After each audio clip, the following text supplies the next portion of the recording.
now the big moment has arrived, the action's about to begin, and I really think, you know, they're just looking forward to getting the match going. And I think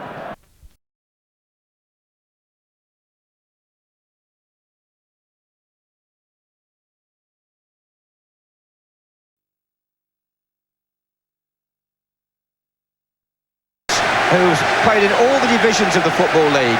This is their finest hour, really, in the public eye. Only 14,000 of their supporters actually got tickets, but both of these clubs have quite a following in other countries as well. And a nice moment as Steve Coppell, a former Manchester United Cup finalist on 3 occasions, talks to his opposite number. They're great friends away from the tension of this occasion, the two managers. And as they stride across this quite perfect surface, the team's already entering into the mood of the day. It's buoyant, it's optimistic, it's good-natured, and we all hope it stays that way.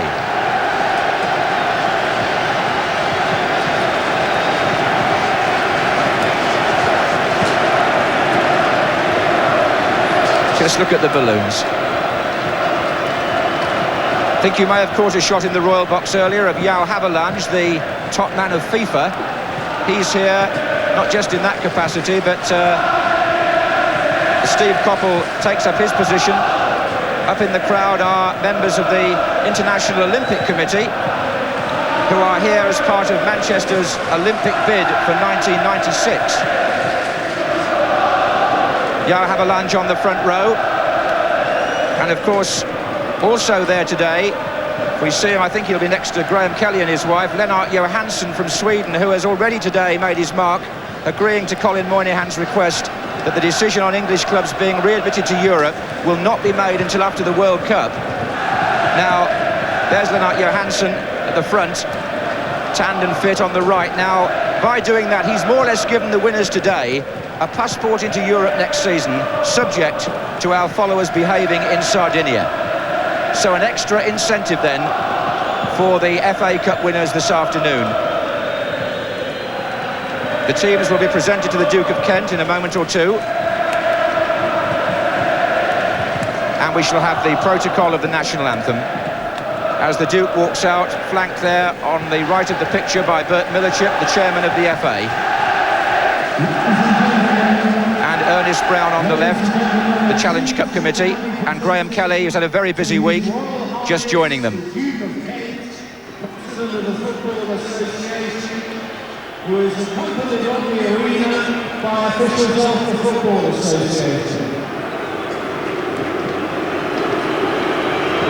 With Royal Highnesses, ladies and gentlemen, the national anthem.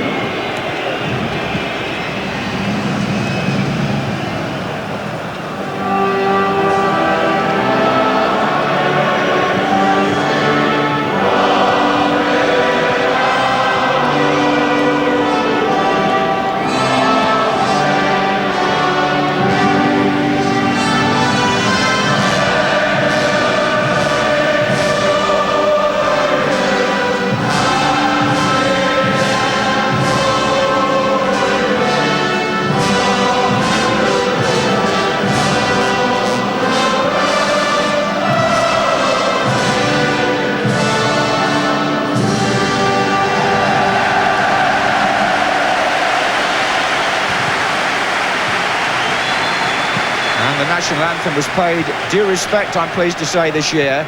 And Jeff Thomas, who actually is a Manchester boy by birth, captain of Crystal Palace, will now present his players to the Duke. Nigel Martin, the goalkeeper, was the first one in, and Andy Thorne, who played here 2 years ago, knows about the ceremonials here. David Madden got the second substitutes position, by the way. Alan Pardew, the light-haired player, got the winner in the semi-final. Phil Barber next to him is a wide player. And then we have Mark Bright and Ian Wright, who in the end was a substitute. Andy Gray will watch for him on the free kicks and corners. Richard Shaw, the left-back with the dreadlocks. John Salako from Nigeria. And Johnny Pemberton. And David Madden next to Steve Coppell.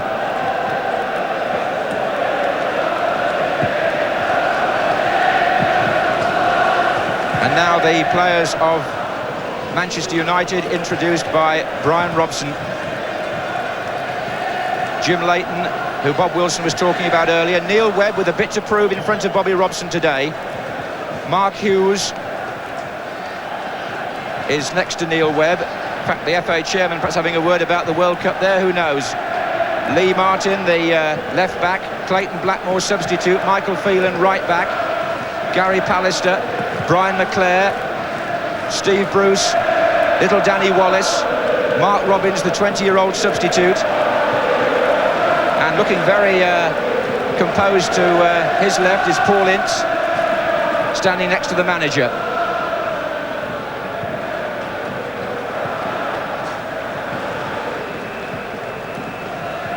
Now, Trevor Brooking, you've been through all this before. Is it a tense time, or is that part of the day as far as the players are concerned? Well, I think by now they're just relieved to be out on the pitch. It's a hectic build-up, 4 or 5 weeks, and now the big moment has arrived. The action's about to begin, and I really think, they're just looking forward to getting the match going. And I think probably a little bit selfishly, personally, as a player, you're just thinking to yourself, I hope I have a reasonable game myself. There's so many people watching, friends, family, and everyone, televised throughout the world. And I think deep down you just hope you have a reasonable game, and if, as well, the icing on the cake is the team winning, lifting that cup. And which one's it going to be? Who knows? Well, as you say, the worldwide audience grows every year. We're talking now in terms of 700 million, would you believe, who see these pictures either live or recorded. And to anybody watching in other parts of the world, we say welcome again to the FA Cup final. We hope you'll enjoy it with us, because we're now going to give you a final check on the two team lineups. And the newcomers, Crystal Palace, have selected the side that played Liverpool in the semi-final. Now, despite the morning speculation, I have a feeling that it was always doubtful that Ian Wright would start the game. He is a substitute, and Steve Coppell's main decision really this morning was who should be the second sub. As I said in the introductions, David Madden got the vote, and there were a few tears at the hotel this morning from one or two of those who didn't make it. The unlucky players, Eddie McGoldrick, Rudy Hedman, Jeff Hopkins. But that's the team that beat Liverpool 4-3, and certainly it's the formation which Palace know exactly can do a job for them, with possibly Andy Gray at number 4, the man to watch on the set plays, and Mark Bright, the main striker, at number 9. As for Manchester United, well, Alex Ferguson had one or two thoughts, but the semi-final replay team against Oldham won his nod of approval, with Danny Wallace selected ahead of Mark Robbins, who is one of the substitutes. And Alex Ferguson also slept on the selection of his second sub. Clayton Blackmore just edged out Mal Donaghy. But Michael Phelan at number 5 will play right back, and Hughes will be very much alone up front in theory, but in practice Webb, number 8, and the other midfield players will be expected to give him support. And I suppose, Trevor, if there is a player with a point to prove over and beyond the actual final, it's Neil Webb, who's trying to get his match sharpness back in time for the World Cup. Well, I think he did exceptionally well in the semi-finals, but he was getting back to fitness, and the Achilles tendon is one of those injuries. You get that initial confidence, and there just seems to be a levelling out then in the last few performances. And I think now what Bobby Robson is looking for is just that extra yard of sharpness, a little bit of a sort of quickening up, I think, because the acceleration is very important when you make that switch from club football to sort of international level. Well, in the centre circle, the two captains present a nice little opposite here, because Brian Robson on the right is bidding to become the first captain to receive the FA Cup 3 times at Wembley, and Jeff Thomas on the left started life as a part-time player with Rochdale when he was working as an electrician. He supported Manchester City, and he used to catch the team coach in his overalls in those days. What a change for him here today as captain of an FA Cup final team.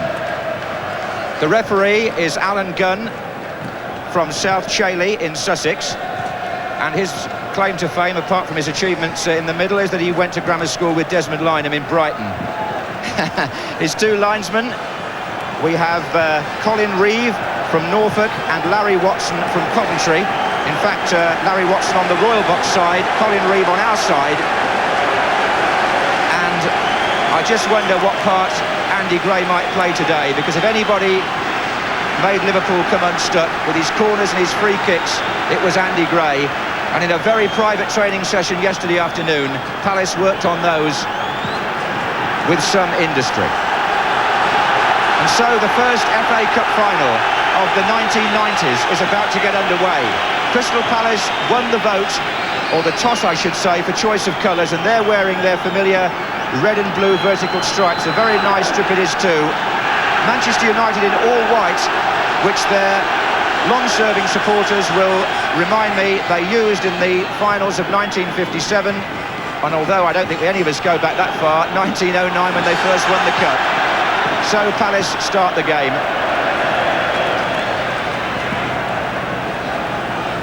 As has already been said, this surface is in quite marvellous condition. Brian Robson himself said to me he can't recall the Wembley pitch looking and feeling better.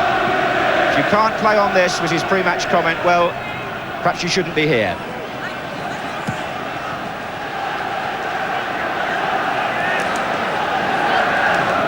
Pemberton challenging Hughes. Wallace tries to get in. This is Gray for Palace. That's Lee Martin at left back. Only 22, but strangely enough, the longest serving player at Old Trafford. He's been connected with Manchester United since he was 12 years old. Big day for him. And I've noticed Richard Shaw, the Palace number 3, who does a fine marking job, as we've seen against Beardsley in the semi-final. He's gone towards Neil Webb-Trevor early on. Well, in fact, we said Mark Hughes would be a lone striker up for United, but Mark Wright is going to be a lone striker for Palace. And as you say, Richard Shaw is pushed into, because Neil Webb plays a floating role, really, breaking from midfield, and he's going to mark him certainly. And John Salako going to play left back almost. Barber tries to play the ball through. Yes, John Salako played left back in the semi-final against Liverpool, wearing number 10, and he's there again. His job, I think, will be to shadow Brian McClare on the United right, as we try to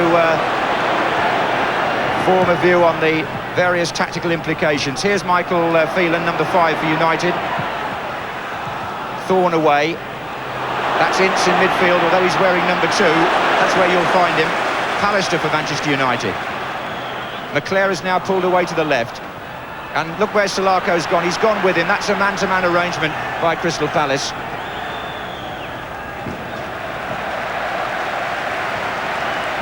They prepare so carefully. Steve Coppell there with Alan Smith and Ian Branfoot on the bench.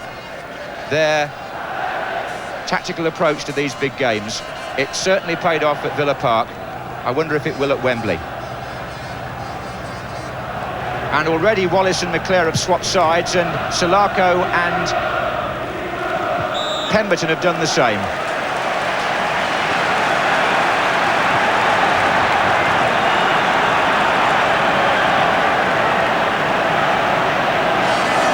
Now here is a position for Andy Gray early in the game.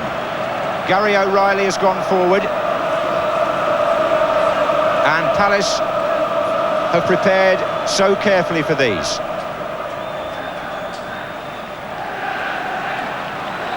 Wright has got his arm up in the middle. O'Reilly's there as well. That's all part of the ploy, this hesitation.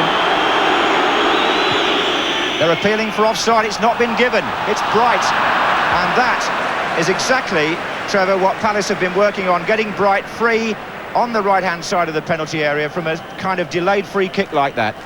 Andy Gray did very well to hold it up, because the interesting thing was Manchester United defence.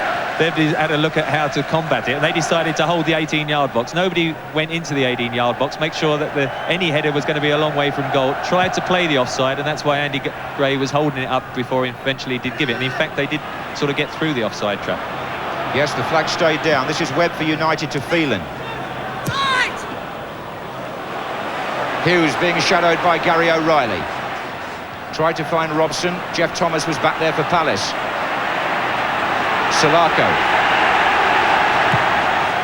Looking for Bright, who will have to battle a little bit on his own, as Hughes will. But they're arriving to support now. That was Pallister. Offside flag up. Referee says play on, because Palace had the advantage, and now it's a foul by Robson.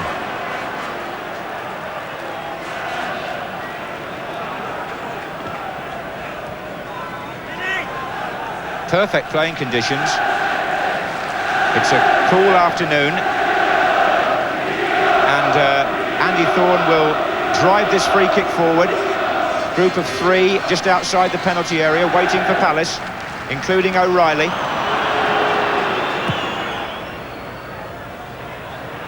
But that wasn't the delivery they wanted. Phelan's header, McClare.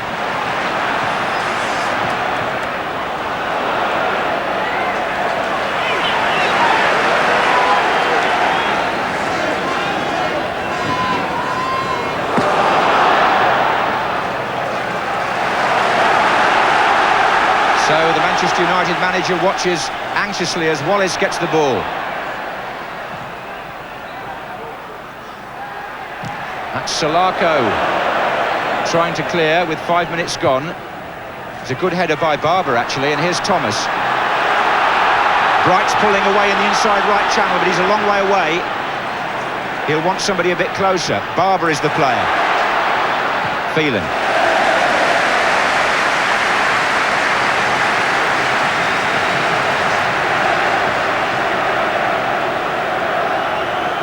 Now, not only does he take corners and free kicks, Andy Gray, but he also possesses a very good long throw. O'Reilly there again. Thomas is in there. Shaw is too. Wright tries to make it.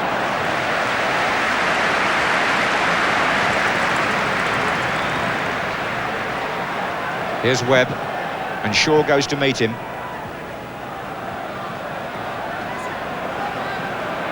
At the moment, Manchester United have got Danny Wallace further forward with Hughes, and he's being shadowed by Pemberton.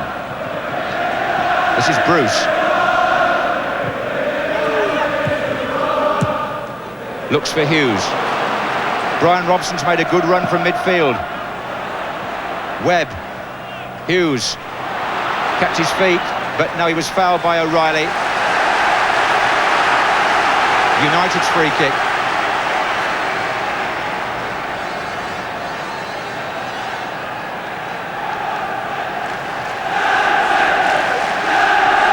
This is Phelan.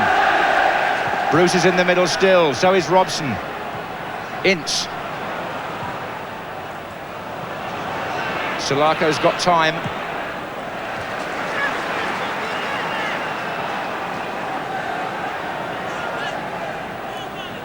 Wallace. Webb. Salako. Ince. They want somebody wide, really, and no one's gone there yet. Hughes. Now Ince has himself. Hughes again. Can Ince catch it? Wallace is in the middle, so is Robson. Goal kick. Well, it was a good idea. In fact, Paul Ince had got in there for the 1-2, and it was a bit of a heavy ball by Mark Hughes, but good build-up by Manchester United, and really that's what they've got to do, take turns. Ince, Robson and Webb, really the 3 central midfield players, all taking it in turns, rotating to join Mark Hughes like that.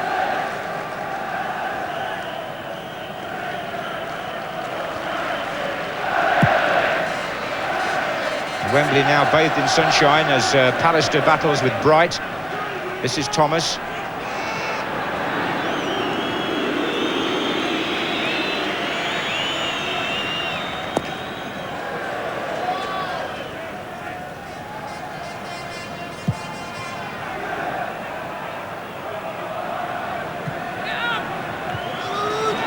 It's Pardew.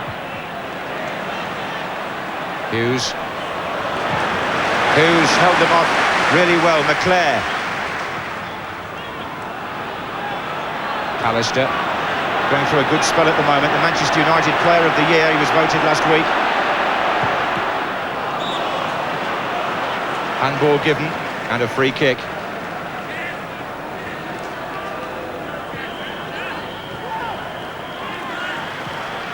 This is Phelan.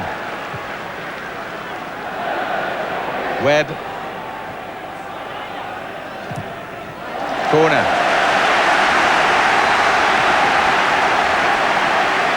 Wallace will come across to take it. And Manchester United here will leave Steve Bruce in the penalty area. He's handing a balloon to the referee at the moment. He's got Brian Robson there deep with him. Pallister facing the kicker with McClare. McClare.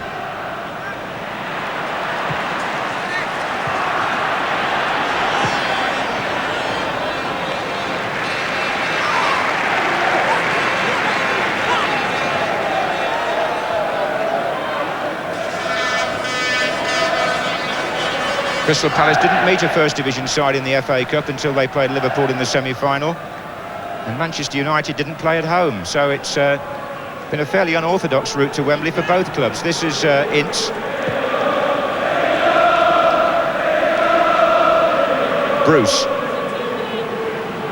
Hughes comes short. He looks lively, Mark Hughes, in this opening period. And he's found Robson.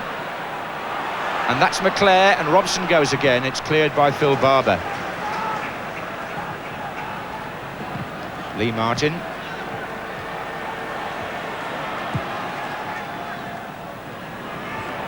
Hughes. And Thorne had to be quick there. Andy Gray. Wright to his right. Gray goes again.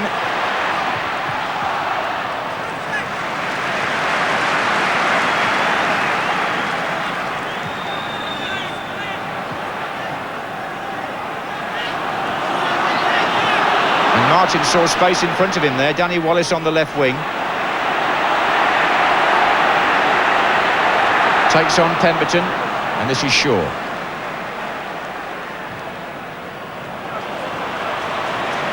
Good spreading play that by Crystal Palace, and Mark Wright's pulling wide at every opportunity to stretch the Manchester United defence. This is Salako, and there goes Pardew, and Jim Leighton made an early decision, and it was an emphatic clearance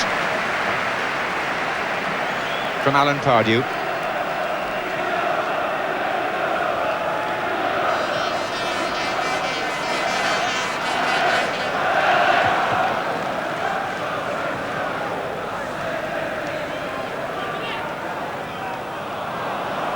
Barber. Now a corner off Phelan, and the Palace fans roar with anticipation because they know just how dangerous corners can be. And you can't help thinking back to that semi-final, can you? Andy Thorne will take up his familiar near post position, and Gary O'Reilly's there too.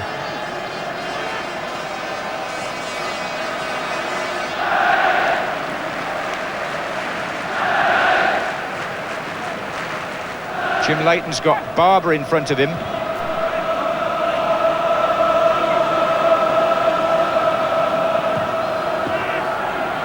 And O'Reilly's up there, and it was Brian McClare with the overhead kick, and Wallace with a little header, and McClare again. Good defending by Manchester United, and a good run on the far side by Neil Webb. It was just driven behind him, rather, by McClare, who acknowledges that that wasn't the best of passes. But it was McClare who actually got the danger away from his own penalty area in the first place.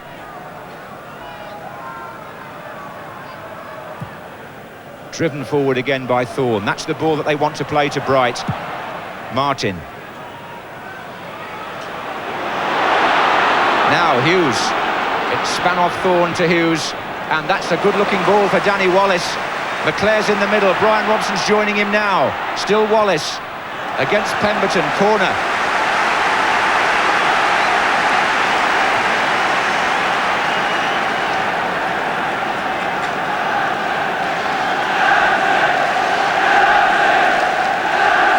Alistair being marked by Bright. McClare in the 6-yard box.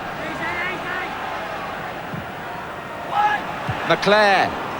Here's Ince. Paul Ince walking back, and couldn't quite get over that ball. The interesting thing with both teams playing just an isolated striker is most of the space on the pitch, not surprisingly, in midfield is pretty congested. Most of the space is in the back, and I remember in the first semi-final, Alan Hansen in the first half, which Liverpool dominated, kept bringing the ball out and carrying it at the Crystal Palace midfield and defenders. And I think that's what Manchester United have got to do. Stevie Bruce, Gary Pallister in particular, run with the ball and get somebody committed and then release it then. That was Bright. Pardew. And Bright finds Gray. Well, Lee Martin obstructed him.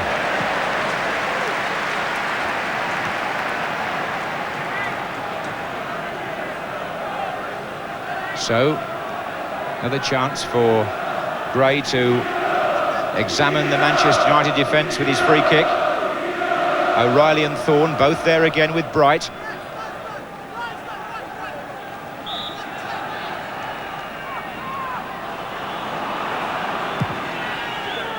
Offside, Mark Wright. Well, obviously Manchester United have also been rehearsing what to do in those situations, Trevor. Well, we saw a good camera shot just before that with everyone lined up on that 18-yard box, which happened with that first free kick, which is why Andy Gray hesitated and didn't play it too early. On that occasion, he hit it first time, and Man United had given it a shout, moved up, and there's the offside.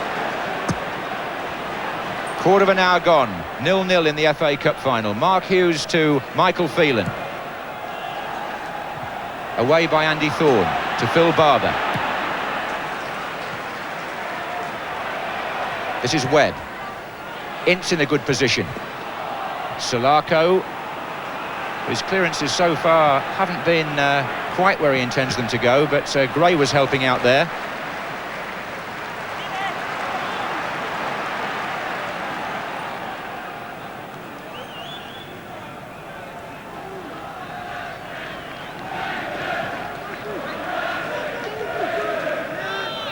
Pardew.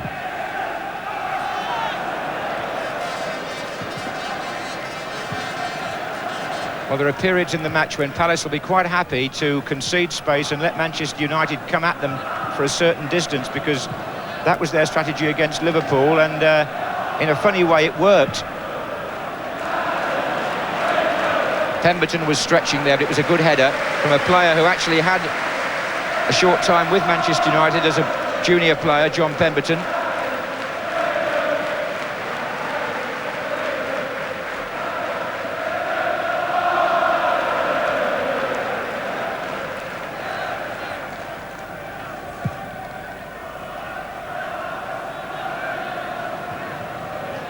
McClare.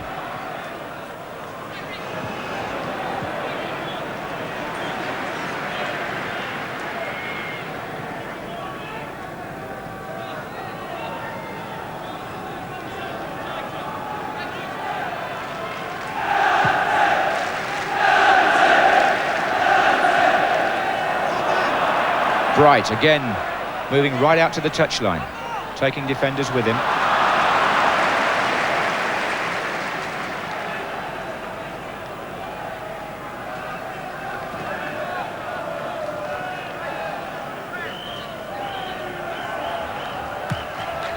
Gray.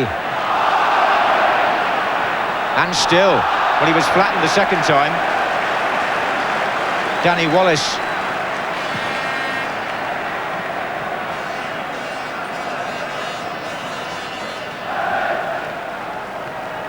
Now this could be dangerous once Gray gets to his feet, provided he's fit enough to take the free kick. Dave West, the Palace physio, will come on, who's never been to an FA Cup final before, so it's quite a day for him as well.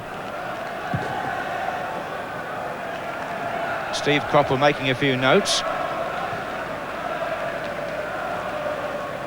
Of course, they sit so close to each other at Wembley, the two managers.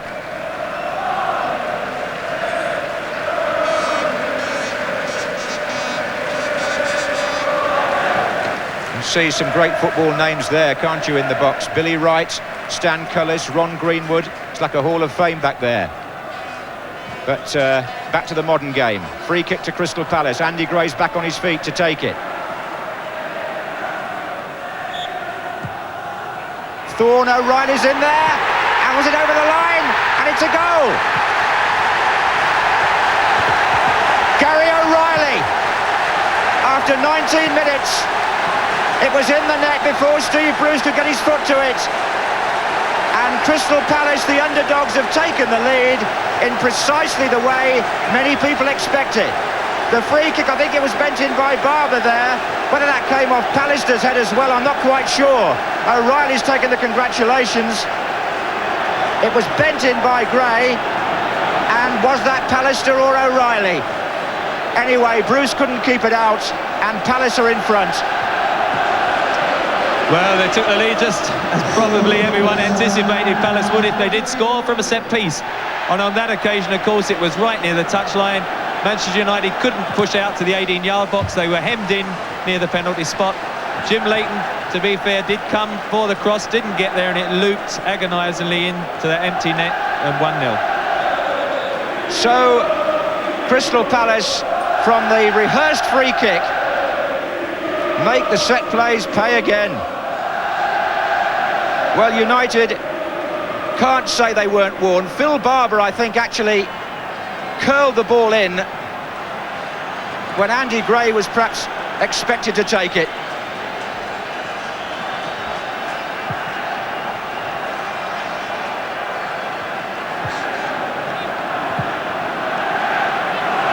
Well, in the semi-final, Palace came from behind. Today they've gone in front, but both semi-finals were such fluctuating matches. That's just the start. I'm sure there's a lot more to come. This is Ince.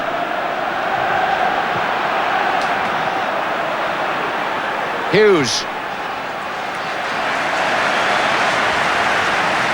Just as I thought, the first 20 minutes were a little bit disappointing. Here we go, we get the goal. And I always feel in a big occasion like this, match needs a goal. Probably the Manchester United supporters don't agree with that at the moment, but I think you do need a goal just to open the game up, and I'm sure now we'll see it do that. And Manchester United, as I say, have to now start bringing the ball out of defence and start committing. The Palace defenders, who, having filled up that midfield, have now broken out, got the goal, and are now going to sit and wait and see what Manchester United can do.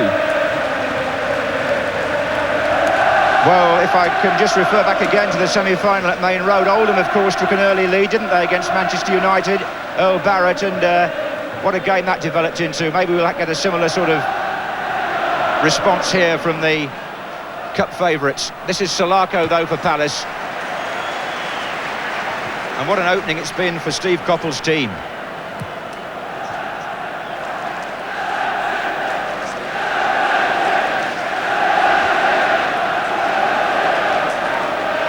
Here's McClare. Wallace. And still Wallace. While the ricochet favoured Salako there. This is Pallister.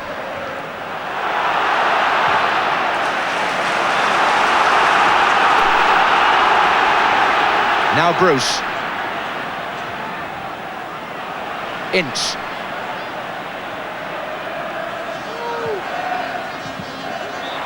Foul, Thorne on Wallace.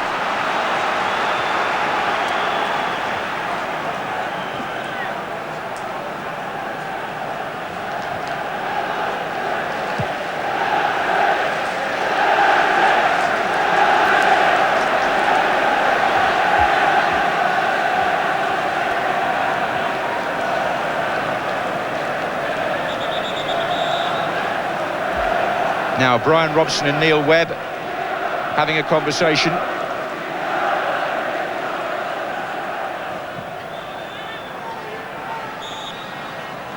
And this is Robson. And it's away by Thorne. Wallace back in, offside Hughes.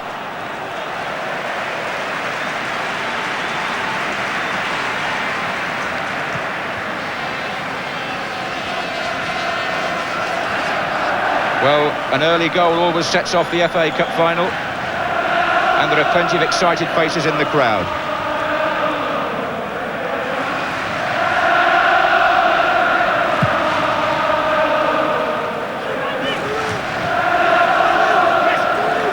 Wallace. Thomas. Pardew. Gray. Wright. Thomas! Oh, a chance for number 2. It fell to his wrong foot. Jeff Thomas, predominantly a left-footed player, could only steer that into the arms of Jim Leighton. Hughes.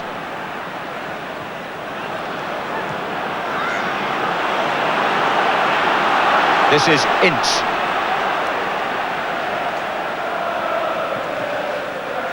Robson. Free kick.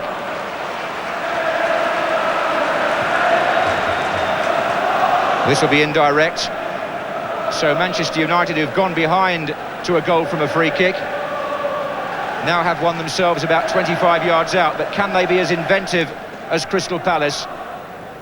I have a feeling that maybe in training Palace work a little more at free kicks than Manchester United do. Perhaps they have to in some ways, because their football is more of a percentage game, I think it's fair to say. But Alex Ferguson always encourages players to have a shot from here. Although this is indirect, so it'll have to be touched to Neil Webb if he is going to strike it.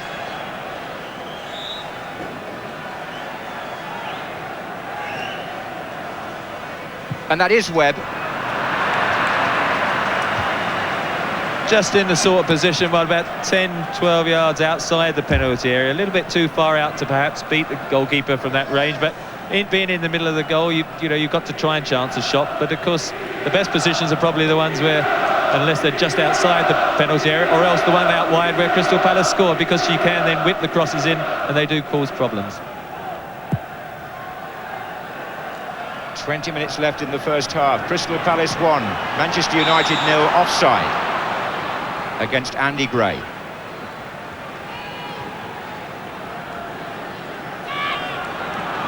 Ince.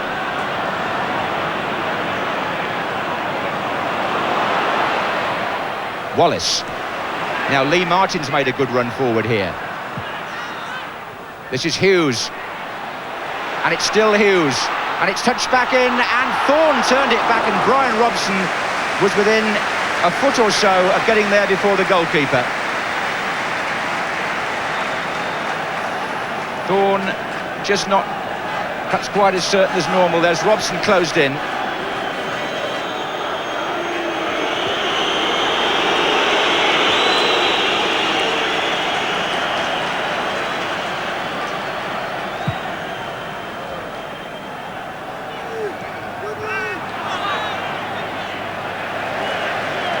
Well, the Minister of Sport must be fairly pleased with the response he got from the UEFA president before the kick-off today.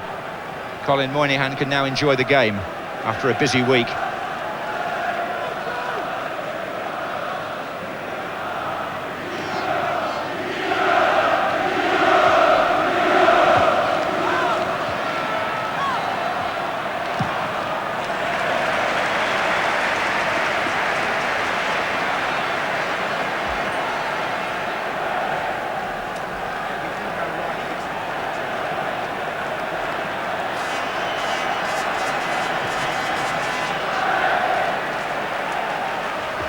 Now Andy Gray with the long throw.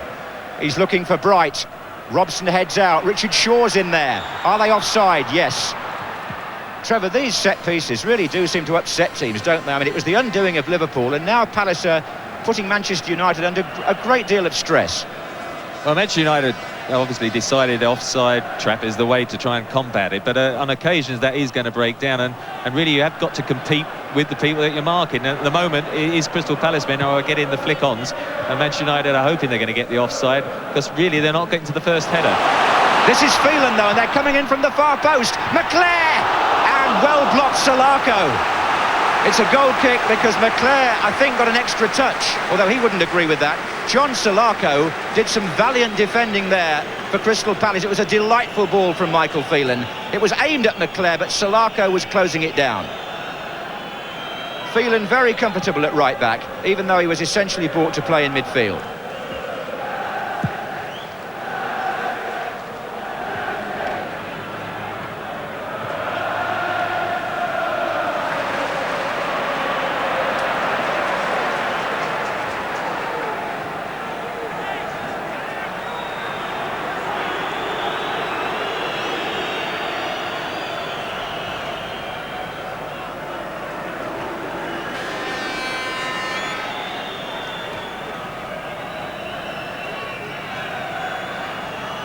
Well, Nigel Martin will be pleased with the way the players in front of him have performed so far.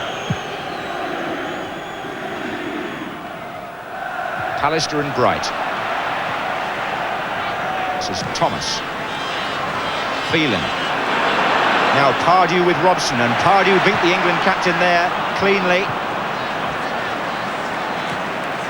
And they're enjoying this, Pardew and Thomas. They were obviously going to be up against it with Webb, Ince and Robson, three highly rated players in the Manchester United midfield. But that's the sort of challenge that Crystal Palace, the street fighters as Steve Coppell calls them, really relish. And they're leading by 1-0 and showing no signs of being overawed by the occasion. Responding to it, in fact, very much the way that Coventry and Wimbledon did, and how often that happens in a cup final. In Crystal Palace, there's significant difference. Oldham had Milligan and Henry. They had 2 against 3, whereas Stevie Coppell's decided to play Richard Shaw and Webb, and that has given them a 3 against 3, and they're just denying Man United space in that vital area at the moment. This is Ince. And now it's Pallister. And McClare's in the middle, and so is Robson in a very good position coming in now. Danny Wallace. Another good cross. Hughes is putting his back into this. And Phil Barber getting back again to do a good defensive job.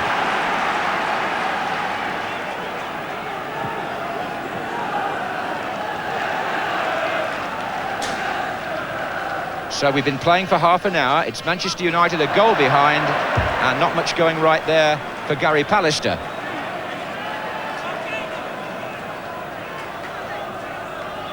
And if you, by any chance, came in late, this is the goal.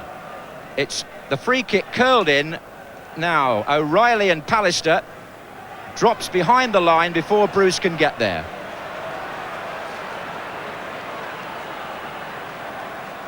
And that's how things stand after half an hour's play in the 1990 Cup Final. The Eagles from South London are flying high at the moment. And it's a question of whether Manchester United can produce the devilment and the authority that their aristocratic team would expect to show on a day like this. It's a test now of their quality and their nerve. Palace beat them at Old Trafford in the league, remember, drew with them at Selhurst Park. So there was never any question of an inferiority complex by the outsiders here today.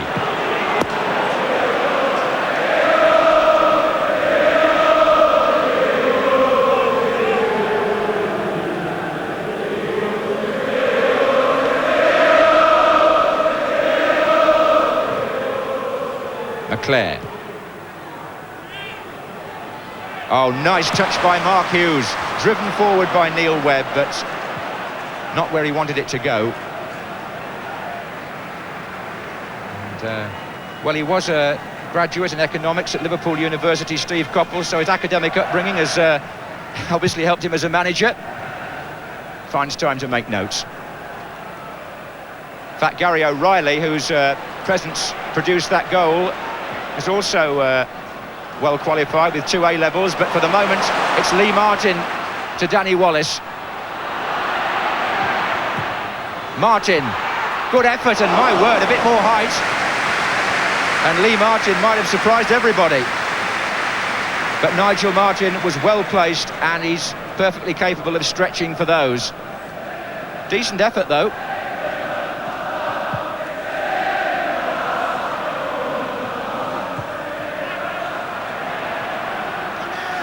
This is Gray, that's Wright. And Gray right in again. Bright nearly made that. The bombardment of crosses is still worrying Manchester United. Palace don't waste time in getting the ball in there. Here's Phelan. Foul, Barber.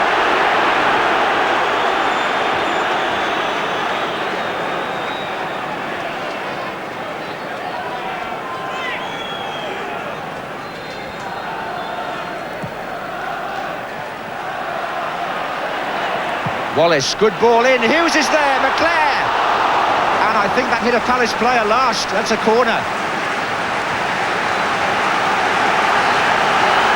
I think John Solarco was the player that actually got that ball out. It was Danny Wallace's whip cross, and I'm pretty sure that comes off Solarco.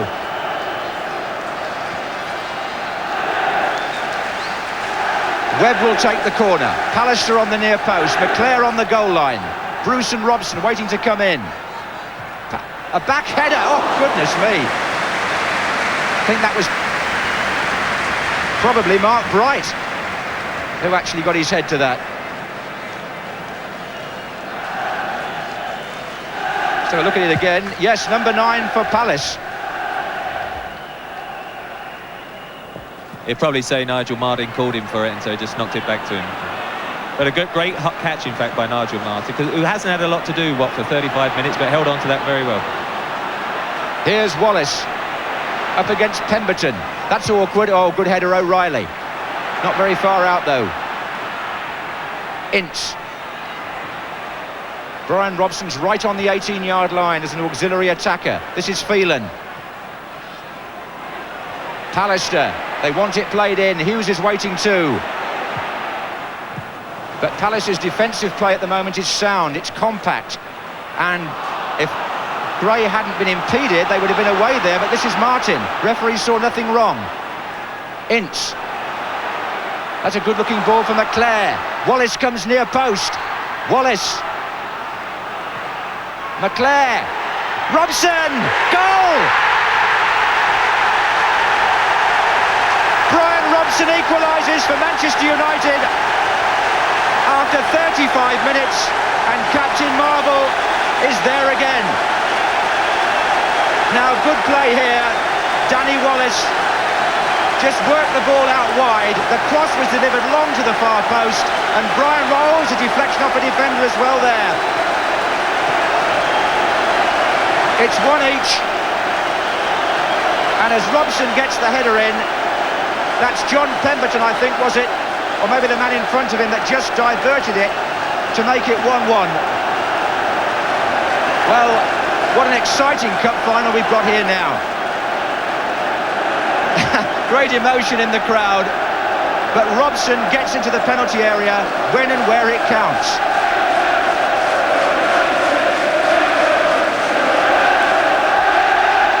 They're level again. That was about the third similar cross in about the last 3 or 4 minutes. Danny Wallace had got a couple over, and then it was Brian McClare. Gray's in there for Palace now. Good turn, and it's just a bit too long for Mark Wright. Well, a few people said to me on the way to the ground today, it's going to be a game of goals, and it looks as though it's going to turn out just like that. 1-1 at the moment, and there's promise of more to come. And crosses, which we're constantly told lead to more goals than any other type of play, are proving deadly again today for both teams. Get the ball wide, get it in the area quickly, and it pays dividends. McClare. Pulling of the shirt surely by Hughes on O'Reilly, and the other way round at the end, but it'll be a free kick to Palace. 8 minutes left in the first half. Crystal Palace 1, Manchester United 1.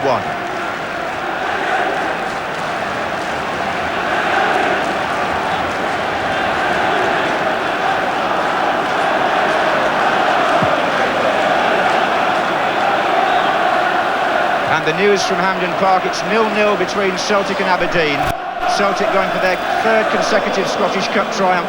And Aberdeen, of course, Alex Ferguson's old club, with whom he won that hat-trick of Scottish Cups and then a fourth one as well. But he won't have much time to think about that at the moment. He regards this as a much greater occasion and a much sterner test for him and his team. But they're back in business, Manchester United.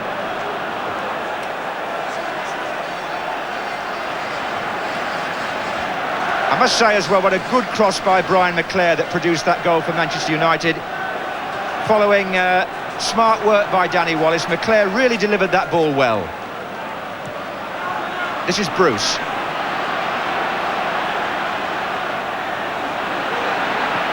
In by Wallace. Webb. McClare. Hughes. No, not quite. Can Phelan retrieve it? He can. McClare. And it could so easily have been 2-1 to United. And Alex Ferguson thought it was for a moment. He was on his feet as Brian McClare, who made the first goal, nearly scored the second. It's Webb working well there on the far side. It nearly ran for Hughes. Now look what happens. Michael Phelan, a great cutback, and McClare's header the wrong side of the post. A superb cross by Michael Phelan, and really Brian McClare will go in at half-time wondering how on earth he missed it. One of those, he turned to head it. I'm pretty sure he thought it was going to go in the net, but he didn't get it round far enough, and really it was unchallenged, and he'll know a recognised striker such as himself, I think, should have tucked that away. Well, Manchester United have come back really fired up in the last 10 minutes. Here's Pardew.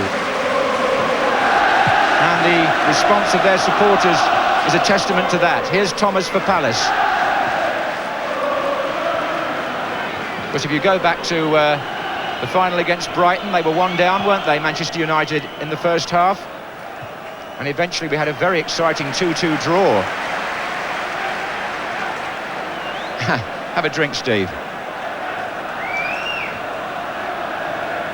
Hughes. Pardew. And on the right is Mark Wright, and he's offside. Well, no complaints about the entertainment value here, Trevor. Well, indeed not, and both goals really probably had slight deflections involved, didn't they? The first header, Gary O'Reilly, Gary Pallister challenged him and probably did touch as well his head, but Gary O'Reilly claimed that. And then, of course, Brian Robson's header, good downward header, and of course, skimming off the surface, and John Pemberton trying to block it, just went off his shin and really probably helped deflect it past Nigel Martin. But you know, both goals balancing each other out, one apiece, probably on the balance of play about right, but Manchester United, having got level, just perhaps enjoying a bit of domination at the moment. This is Ince. Richard Shaw still sticking close to Neil Webb. Tension. That's what it's called.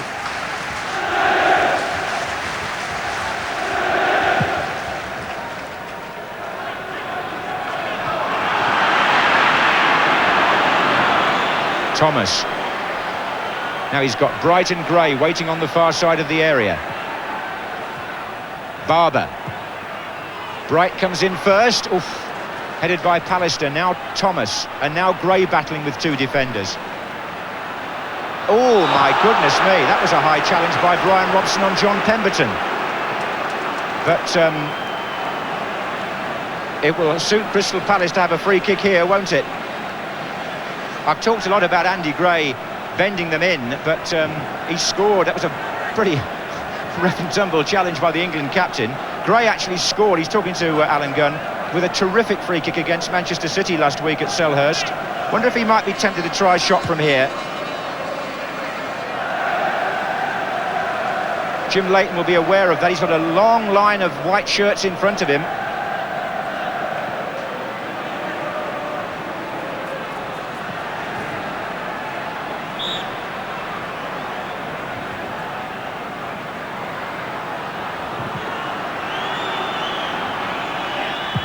That was Thomas who had the shot, and I suspect there was a player offside anyway. Well, we're 3 minutes away from half-time, Trevor. It seems to have gone very quickly. What's your summary? Well, I think Manchester United probably have had more possession, but Crystal Palace playing similar tactics to against Liverpool, absorbing pressure and then breaking out and relying on, they're so dangerous at set pieces. We've said, corner kicks, free kicks and those long throw-ins. They got the goal from that. Probably be a bit disappointed then to have allowed Manchester United to get level before half-time, but United from their point of view will be quite relieved because at that stage it looked as if their sort of system of playing three central midfield players was being nullified by Palace's hard work and graft, but now they're getting extra men forward to support Mark Hughes, and that's opening him up a bit. That's Pallister. Phelan's had a good half actually at right back. He's given valuable support on the right hand side. This is Ince. And he's taking on Jeff Thomas. Flags up. Free kick to United.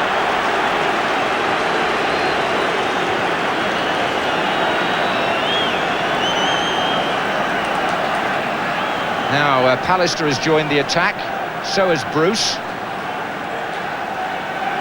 McClare's in there too. So is Hughes and Robson.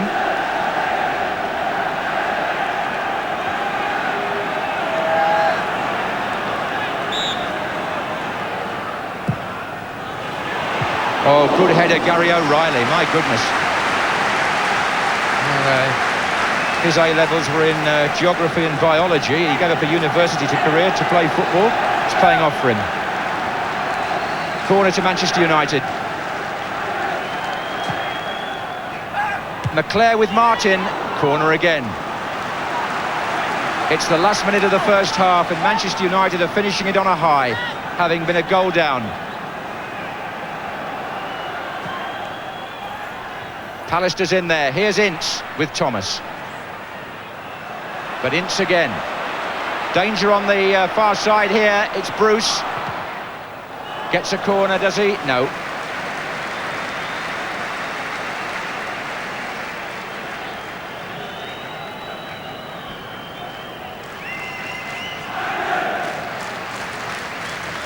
Well, Wembley Cup finals have always produced goals.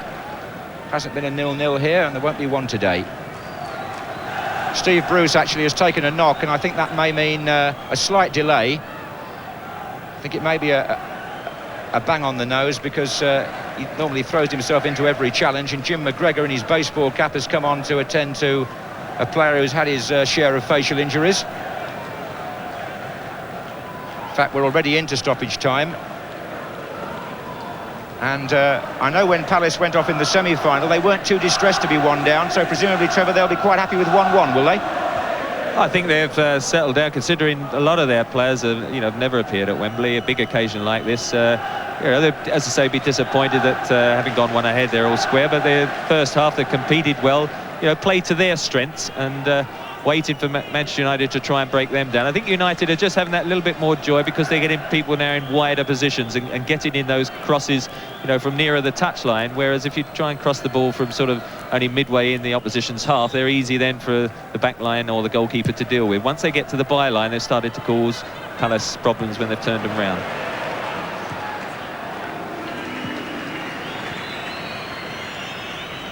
Well, now it's a time when managers and coaches have to put their thinking caps on as to what they're going to say in the dressing room. We've been playing a minute of time added on by Alan Gunn for stoppages. This is Webb for Manchester United. And it's Phelan.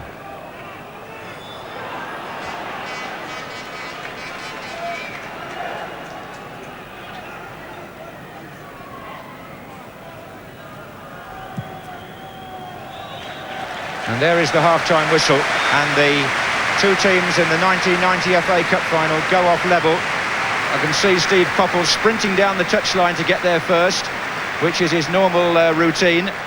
But he saw his team, the outsiders,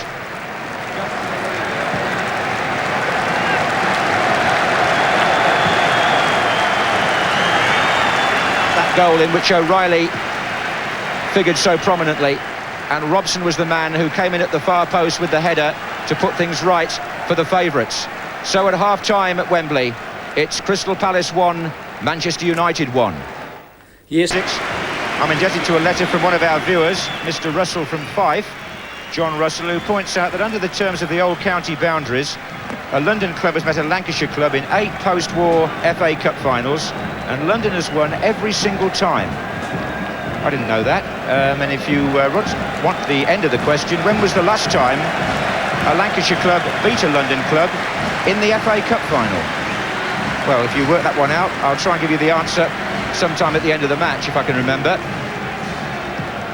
Just one to keep you occupied while you're making the tea before the start of the second half. But just going back to the first goal, Gary O'Reilly has only scored 2 goals this season for Crystal Palace. One was in the semi-final against Liverpool, and the other one was today, so he'll be well pleased with that. And of course, the Manchester United scorer, Brian Robson, has also got his name on the semi-final scorers list. He scored against Oldham, and going back to the 1983 final against Brighton here, he got 2 goals in the replay. Now then, Alex Ferguson with that good rapport still with the Manchester United supporters after all the trials and tribulations he's been through this season. But he'll have had some words to say, I'm sure, in that Manchester United dressing room at half-time, the effect of which we may now see. And if you recall what an explosive start Palace made to the semi-final second period, don't take your eyes off the play once they get going.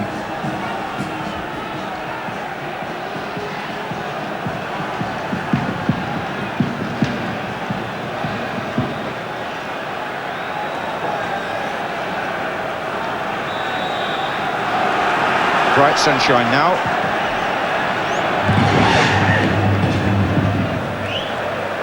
It's Webb for Manchester United. Still not perhaps dominating the game in that midfield. This is Andy Gray. And Ince gets in the way, but Gray won't be denied. Now here's Pemberton. This is exactly what he did in the semi-final. And Brian Robson rather more aware than the Liverpool defenders were. John Pemberton must sort of take some special, something special in his cup of tea at half-time. I won't suggest anything stronger than that, but he does seem to come out full of running. And Robson was the man, as always, who was there on hand to divert the danger. There he is again, now in attack. Wallace. And Andy Gray's penalised.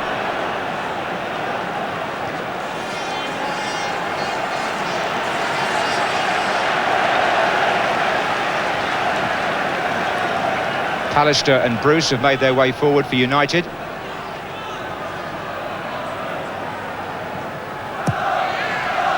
Offside, three of them in fact.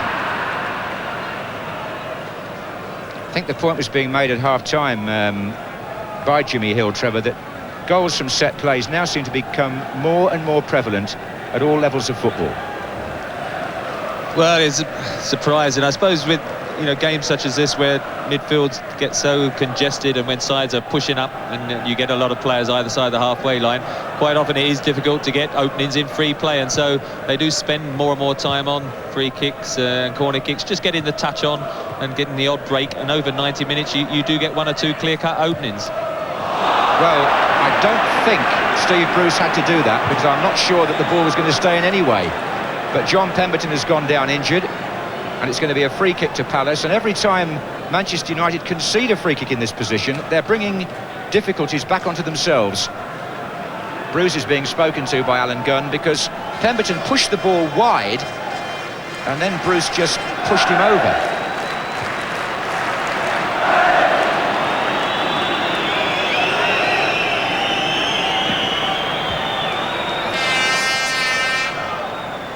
Well, Dave West has got John Pemberton back in action, and now we're going to have the Gray-Barber combination again.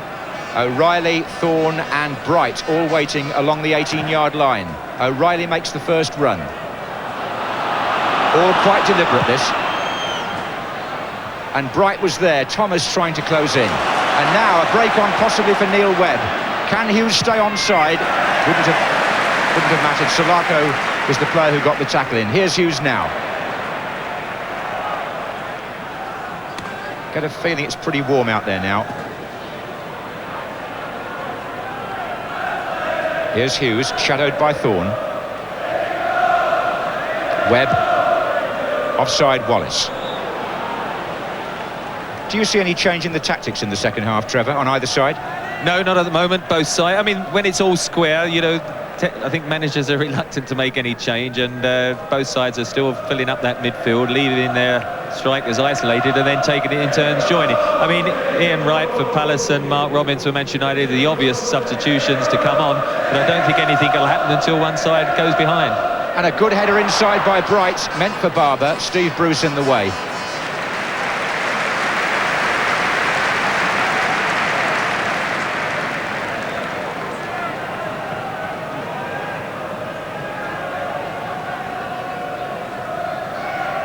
Lovely panoramic setting now here at Wembley in the spring sunshine. This is Shaw. Oh. And it's Brian Robson who he flattened.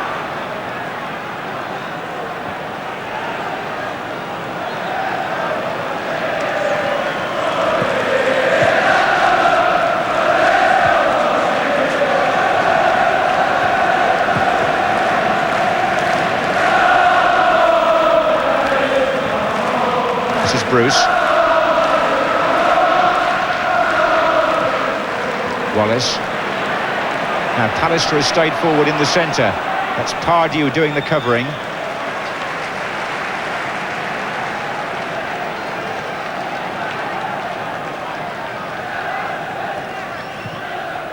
Good touch back to Webb by McClare. Not a bad ball either.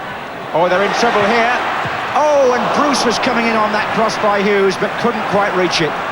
Gray. I think it was Andy Thorne who may have intercepted. This is Gray now for Palace on the break to Bright. Now Barber in a good position. And it goes wide again to Bright. Jeff Thomas in there. This is Webb. It's developing now into a good open game. Martin. Wallace. Martin again. Pemberton. That was a foul.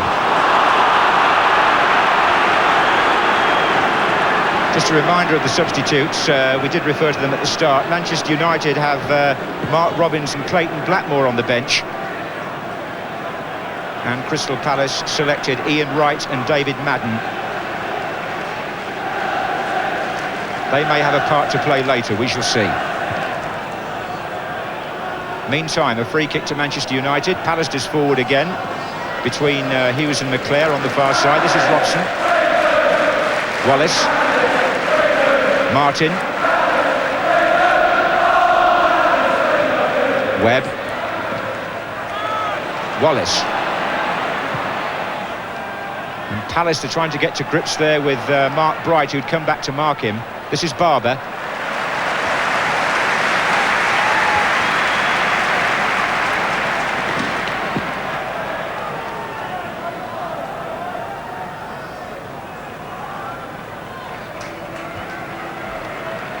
Cup final perfectly poised with the score 1-1.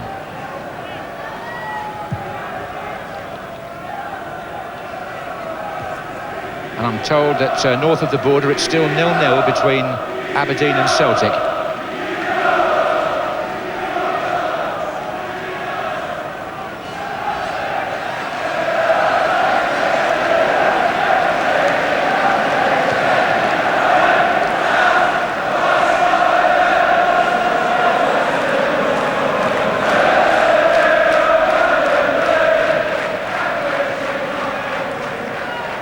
This is Bruce.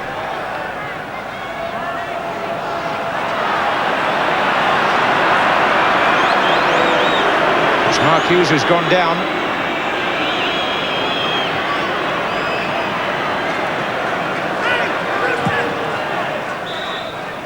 Offside given.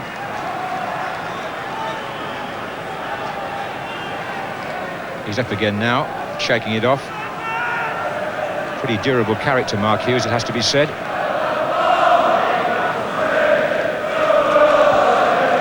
Here's Bruce.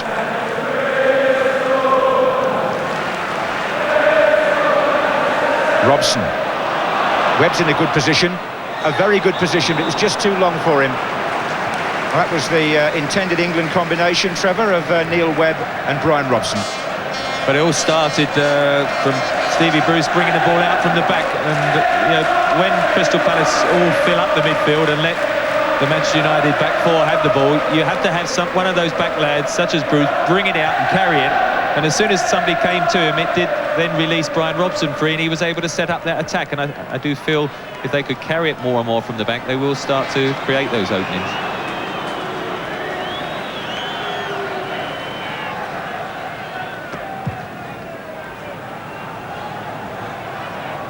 I know at half-time in the semi-final, Malcolm Allison made the point, even though that Palace were trailing at the time and Liverpool looked in command, of how well physically conditioned Crystal Palace are. And here's Thomas making one of those long runs and gets the ball inside. Barber, that's deflected, it's going to be a corner. They do have tremendous stamina, some of these Palace players. Steve Coppell's training schedule with Alan Smith there seems to have paid dividends in the latter part of the season. And there were two running on there, Thomas and Barber, forcing the corner.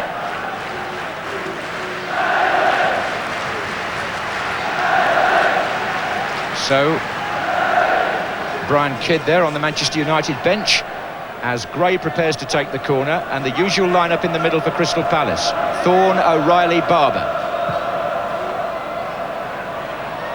Headed out by Steve Bruce, only as far as Richard Shaw. And Phelan intercepts. Down the line for Wallace. There's a good break just now by Crystal Palace, but yeah, Gary Pallister nearly sort of paid the cardinal sin. I don't know if Alex Ferguson shouting across to him, but so many defenders these days try to play the offside in stupid situations, and he moved up when really all defenders should do, first of all, their priority is to mark the man coming through. If it's a definite offside chance, then play it. But by moving up and not getting the offside, he almost gave Jeff Thomas a clean run through. But in fact, he just got held up by the bouncing ball, and it enabled Pallister and the other defenders to get back. But so many defenders rely too much, I think, on the offside. Well, we're 10 minutes into the second half here at Wembley. It's still 1-1. Phelan forward for United, looking for Wallace. Sulako's header out. And again, Webb. Phelan to his right, a bit like the semi-final goal this. He's away, but no, there was a foul. At first, the linesman didn't flag, I think Alan Gunn gave it. Michael Phelan was doing a spot of pushing on Phil Barber, but it reminded me of the way Phelan got down the right at Main Road and made the goal for Robbins, which finally beat Oldham.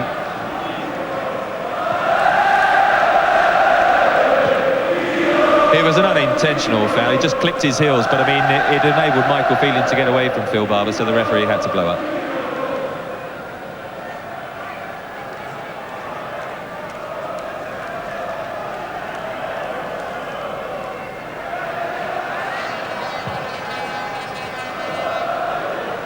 That was Wright. Ince. Robson. Bundled over by Thomas. The England captain getting quite irritated by this. Jeff Thomas, who's come up the hard way. Not standing on ceremony there, and reputations don't mean much when you're in a match like this.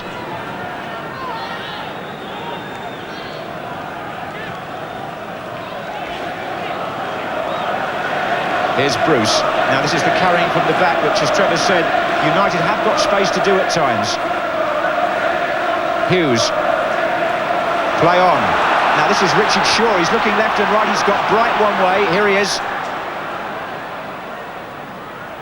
Sulaco. Barber. Oh, that was a heavy one too, coming in late. Michael Phelan. Some of the tackles getting a little over-anxious at the moment. And as Bob Wilson said, it's not exactly a classic football match full of silky skills. It is, in its way, a typical British game now. And Gary O'Reilly, hoping to capitalise yet again on a free kick, has gone forward. Offside, surely. Mark Bright was caught there, and as you said, Manchester United clearly feel that's the best way to deal with these free kicks. Well, when those taken from the halfway line or sort of halfway in the half, you can play that offside trap. It's where, in fact, Palace scored the goal in wide situations where you can't push up to the 18-yard box, and that's the ones that have troubled United. But here's Bruce again, bringing it out of the defence and hopefully setting up some attacks, because that's what they've got to do. Forward by Webb. Brian McClare has now come across to the left. Danny Wallace at the moment is in a central position, but wherever they go, the young lad there, Mark Robbins, is wondering if he'll get his chance today. Wherever McClare goes, Sulaco seems to follow. In fact, that's Sulaco now, in fact, in an attacking position for Crystal Palace. Oh, he's got some pace. Bright's in the middle. So is Thomas now. Still Sulaco. Bright. Pemberton, awkward. Jeff Thomas in there. Good challenge, Paul Ince. Had to be. And he's not happy with one or two of the other defenders there, and I'm not surprised. Manchester United seem to go to sleep in that Palace attack on both flanks. And they've conceded another corner.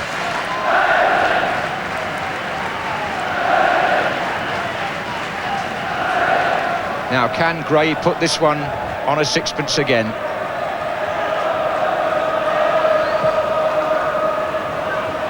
Pallister's header out. That's Thomas trying to hook it back in. And there could be, there would have been a break on for Pallister, who's furious because Pardew fouled him.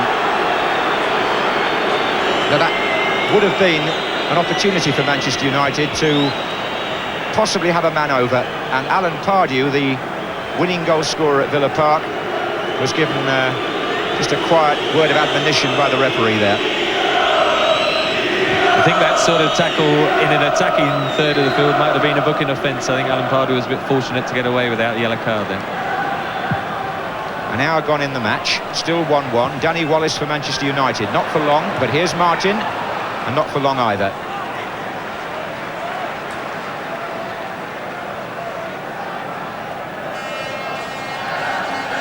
Jim McGregor there, the physiotherapist, on his 9th visit to Wembley, was formerly with Everton.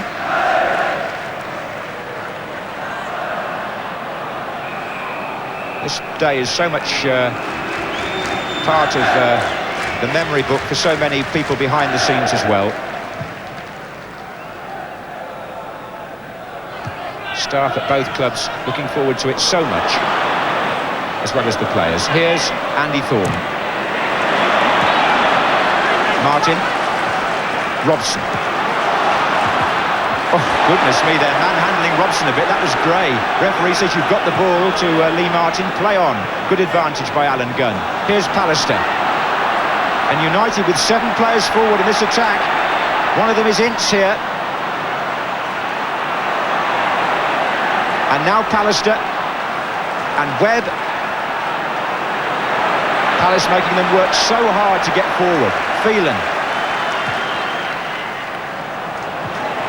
Wallace.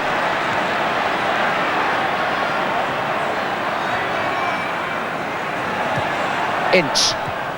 Solako having another good game at left back, which is something of an unfamiliar position to him at the beginning of the season. And Paul Ince was the player who stopped there.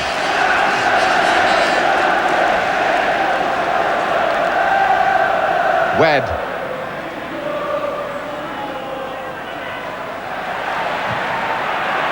Palace dwelling. Wallace. A ricochet. Hughes! 2-1 to Manchester United. And a devastating finish by Mark Hughes. And I have to say the Palace defence were pussyfooting around a bit there, really. They had their chance to clear. Thorne didn't do so. And when it came to Hughes' left foot, that was a deadly goal scorer's instinct. After 62 minutes, Mark Hughes scores his 14th goal of the season, his first in the FA Cup this season, and it puts Manchester United into a 2-1 lead. And take nothing away from Hughes, that was first class. But Crystal Palace's manager told them yesterday, whatever you do, make sure you concentrate for the whole 90 minutes. And just for a few seconds there, they lost it, and they've paid the price. It had been a good spell by United, and it's been rewarded. Nigel Martin had no chance at all. Ince. Now, can they take over here now, the favourites? Or can Palace do what they did to Liverpool and come from behind again? Not dissimilar to the first half, was it? A scrappy sort of 17-18 minutes, and then suddenly we get a goal. Probably Crystal Palace will feel they're a little bit unlucky because the clearance by Thorne was blocked to Neil Webb. It could have gone anywhere, but it opened up suddenly. Crystal Palace defence. Mark Hughes kept his head very well. He had a good left foot shot, and suddenly 2-1. And now, I suppose Steve Coppell's mind must be drifting slightly towards Ian Wright. Here we have the ricochet, and suddenly Gary O'Reilly coming out of defence, caught flat-footed, and there he is, Mark Hughes hits it in, and there's a happy man there, I think. I think we've got a quick shot of a very delighted Bobby Charlton there. He would have been pleased to put that one away with such aplomb, I'm sure. They say that Mark Hughes doesn't score the simple goals, only the spectacular ones. Well, that was, if you like, a simple opportunity, but it was taken in some style.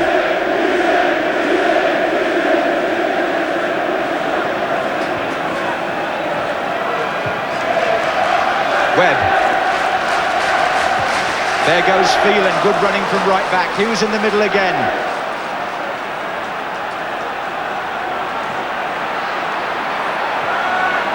Wallace. Webb. 3 in the centre. Hughes! Oh, how did they get that out? Andy Thorne, I think. Miraculously from McClare. What a clearance. That could have killed the game completely. And they know it down there. McClare was ready to pounce. As you'll see from this, it's Neil Webb who gets a great ball in. Hughes heads it wide of the keeper, and Thorne away from McClare. Marvellous cross by Neil Webb there to the far post. And it's actually the crosses beyond the far post, the goal, and then Mark Hughes had the one chested down early in the second half, and that one there that's causing Palace problems. It's beyond the far post. Well, Andy Thorne, a former Wimbledon campaigner here, certainly saved his side on that occasion. He's probably kept them in the final. And the Manchester United fans turn up the volume. They've taken over here at the moment. Bruce.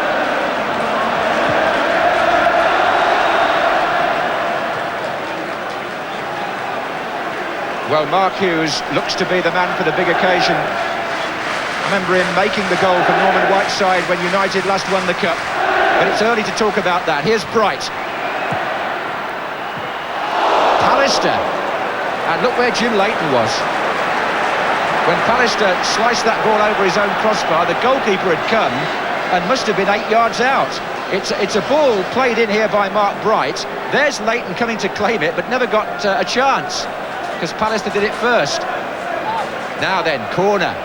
Always the danger signal, with Palace bending them in. On that occasion, bending them over.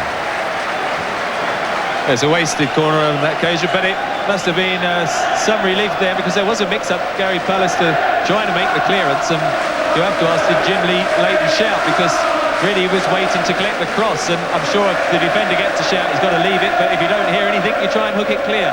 So once again, I think emphasising the problem that United have had during the season on crosses.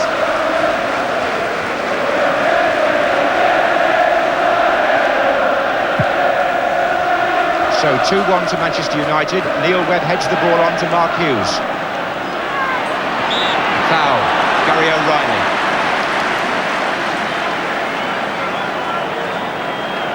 Now, the invitation is there for Manchester United, with all their quality players, their expensive stars, to enforce their grip on this cup final, to go on and win a trophy which they so badly need. They shouldn't slip up now, but you would never rule out Crystal Palace after what happened at Villa Park. However, United are going for the third goal that they know would almost certainly put the match beyond Palace.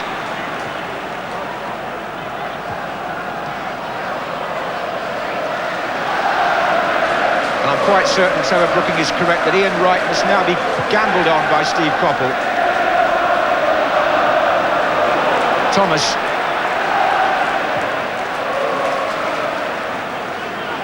Pardew.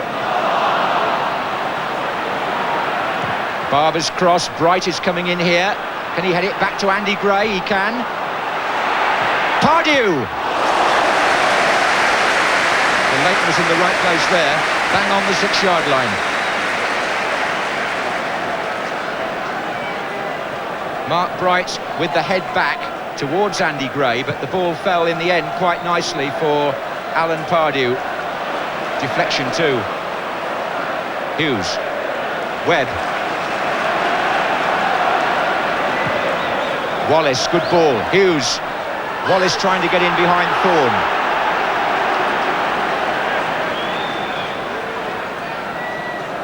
Substitution about to be made. That's Roger Milford, the reserve referee.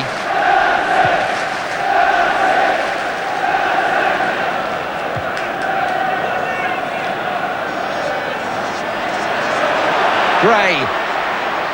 Oh, good challenge. Oh, it's a fine piece of football by Steve Bruce. Webb. And that's offside against Mark Hughes. Hughes is so full of life at the moment. And Crystal Palace are going to make a change. Phil Barber is going off, number 7. And Ian Wright, the whiz kid from Woolwich, who made a huge impression last season when Palace won promotion, but who's twice had a hairline fracture of a shin bone and has only played in 4 of the last 22 matches. He's missed the last 10, in fact. This is his moment now to prove that he's fit and able to make a contribution. There's been a delay as well because while Barber puts his tracksuit top on, Lee Martin is injured for Manchester United. Trevor. Well, Crystal Palace now will abandon the marking job for Richard Shaw on Neil Webb, which might give Neil Webb a bit more space. He's going to left back.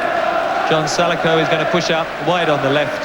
Ian Wright will play up alongside Mike Pratt. So it's really a sort of flexible 4-4-2, 4-2-4. And yeah, I had to make that decision as quickly as possible to give Ian Wright as long as possible to try and get Palace all square and to get back running again. Having been, 2 fractures in one season. Great credit to him. He's fought his way back and given himself a chance here as the substitute to become an instant hero. Well, what effect then will the arrival of Ian Wright have on this cup final? It's a free kick to be taken by Andy Thorne. O'Reilly's up there again. Gets half a touch on it. Bright, there is Wright in fact. And this is Ince for Manchester United. Webb.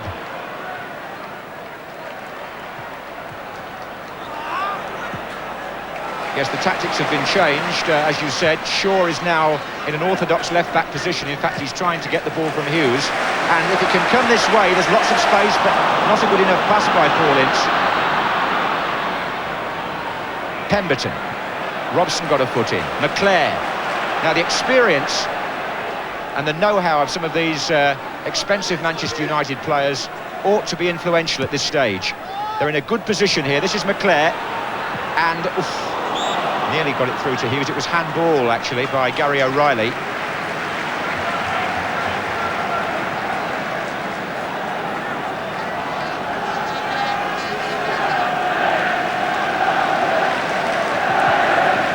McClare. Bruce has made his way forward now. Wallace.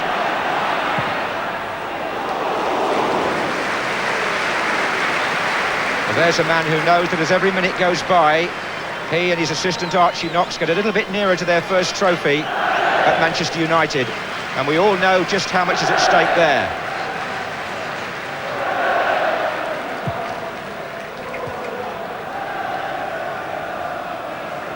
Wallace. Webb back to Wallace, and there goes Robson, onside. Hughes coming in from the far post, but it's Brian Robson, and a good challenge by Alan Pardew, forcing Robson to shoot wide at the last. I would think that Bobby Robson up in the stand, Trevor, would be very pleased to see Brian Robson so active and so involved. Well, it's those sort of runs are the ones he's famous for, and that's that sort of run which got him his semi-final goal, wasn't it, against Oldham. But on that occasion, Alan Pardew did very well, worked back. He couldn't quite get in a tackle because it was in a dangerous situation, could have conceded a penalty, but just shouldered him off balance enough so as he couldn't hit a good shot. Now here's Wright, his first chance to show what he can do, and he's through. It's Wright. Oh, what an impact by the substitute. It's 2-2. It's Ian Wright who has sent the Palace supporters into ecstasy. The ball played through to him in not the best position, I have to say, but look what he made of this. He turned the defender beautifully and slid it wide of Jim Leighton, and that was in the 73rd minute, and it was just 3 minutes after Ian Wright had come on. And what a lovely individual goal. There's a touch of the Ricky Villas about that one, Trevor.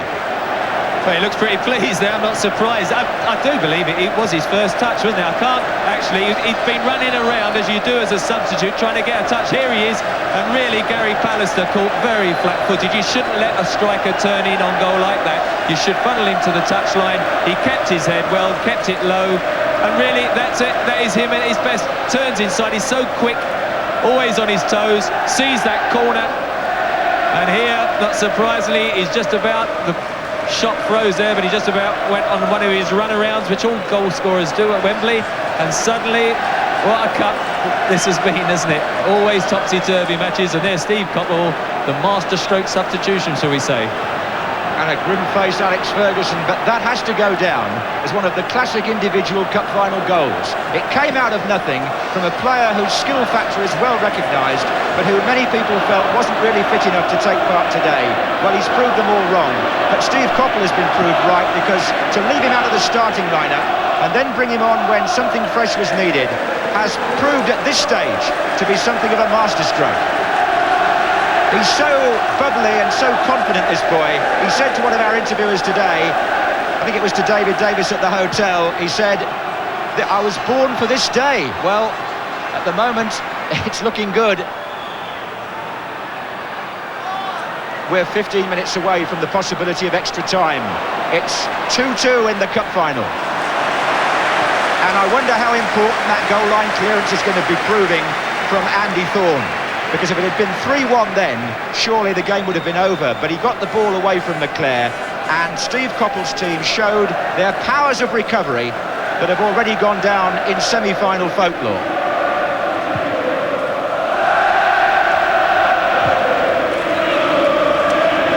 It was a dazzling piece of skill, and they'll look back on that one for many years to come.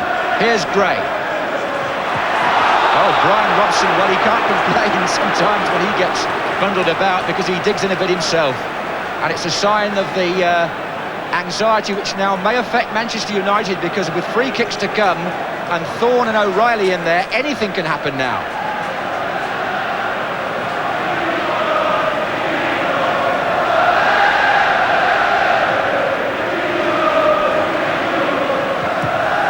Offside though.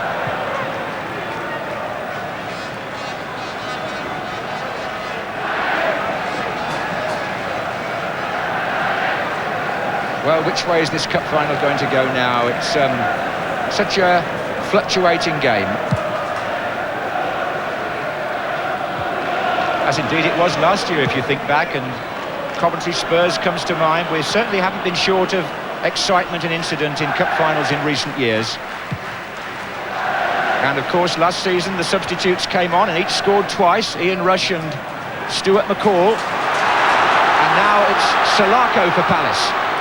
And Palace has got beaten again. Salako's cross, and Gary Pallister is having a bad time. He was turned completely by Wright for the goal, and he was licked by Salako there.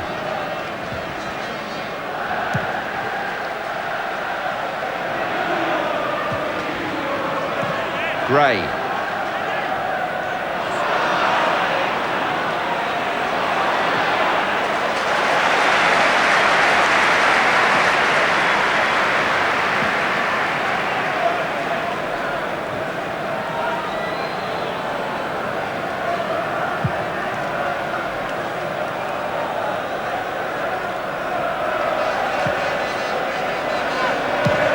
That's Thorne. Oh, I mentioned extra time, but Manchester United were, of course, involved in one of the most thrilling cup finals, or cup final finishes of all, against Arsenal. So a lot can happen in the last few minutes. 12 minutes, in fact.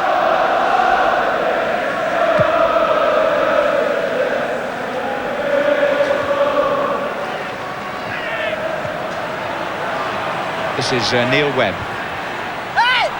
Kept the ball in. This is Michael Phelan. And it's Webb again. He's overhit that one. Tugging there, but referee says fair enough. This is Hughes.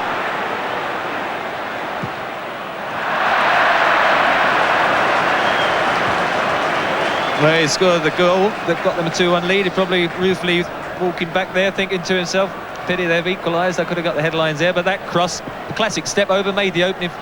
And a little bit weary, really, because he had the space to get the left footer in. He didn't do so, and perhaps Palace just regained that initiative that they seemed to have slipped when United went ahead.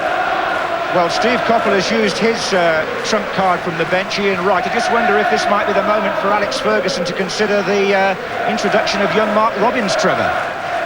Well, he's had such a fairy tale burst of substitutions, hasn't he, during each round, that I think it would be a good idea.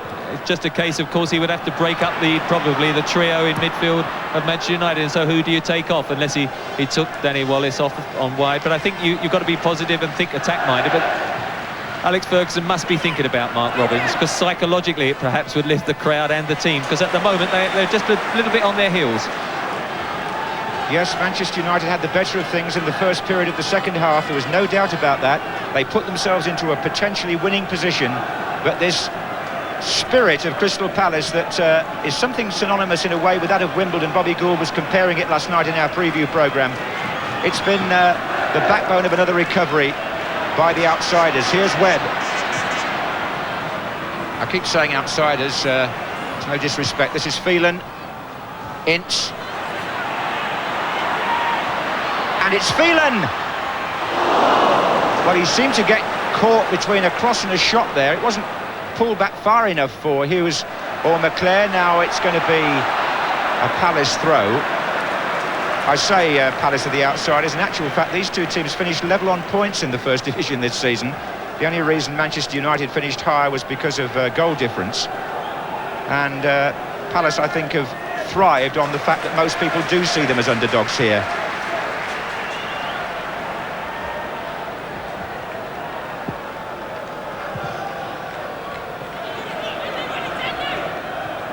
That was Gray to Wright. This time he takes on Bruce.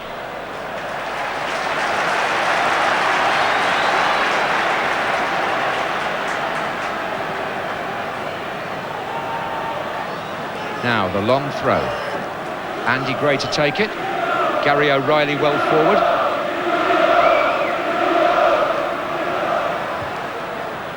We've got 9 minutes to go of normal time. And this is Danny Wallace, wide to McClare. Brian Robson charging through the centre here. Phelan going up on the right wing. Still McClare. Ince in the penalty area. Hughes coming in from this side. That's his header. Ball's out. In fact, extra time has been required in 6 of the last 9 FA Cup finals. So there would be no great surprise if it happened again today.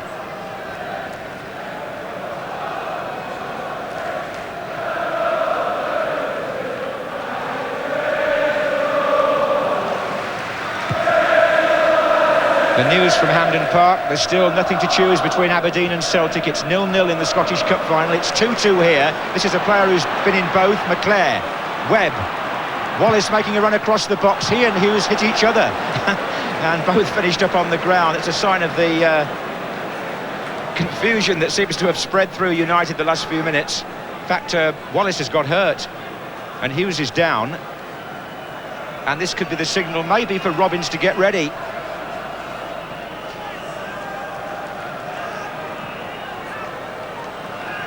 I see no movement yet on the bench. There's the young man. McClare. Webb. Robson! Good save by Martin. Wright. Well, who else but Brian Robson sneaking in there? So close. Here he is again in midfield.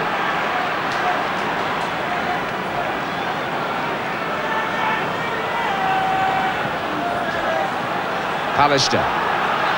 Now, who's going to be stronger in the last few minutes here? Foul. Pemberton on Wallace. Pemberton furious. 7 minutes of normal time left and a free kick to Manchester United. John Pemberton just being warned for his reaction when he threw the ball away there.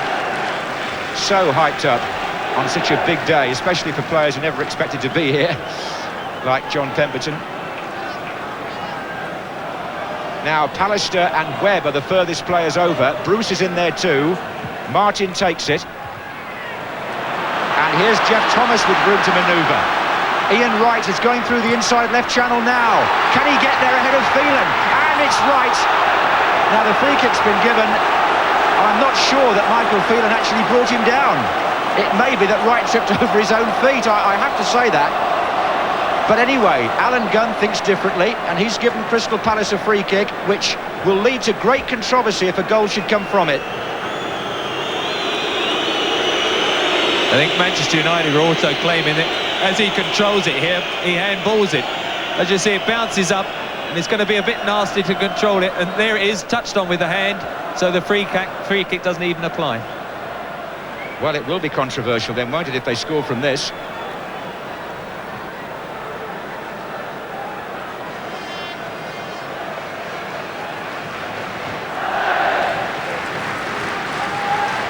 Well, Gray is placing the ball. Pardew is standing there as well, facing him. Jeff Thomas is joining in the debate, all of which may be a bit of camouflage, because they know what they're going to do. Gray. And it was harmless. Well, in a sense, I have a feeling justice was done there, because I don't think that should have been a free kick to Crystal Palace, but that's not to criticise the referee, who until now has had a perfectly good game.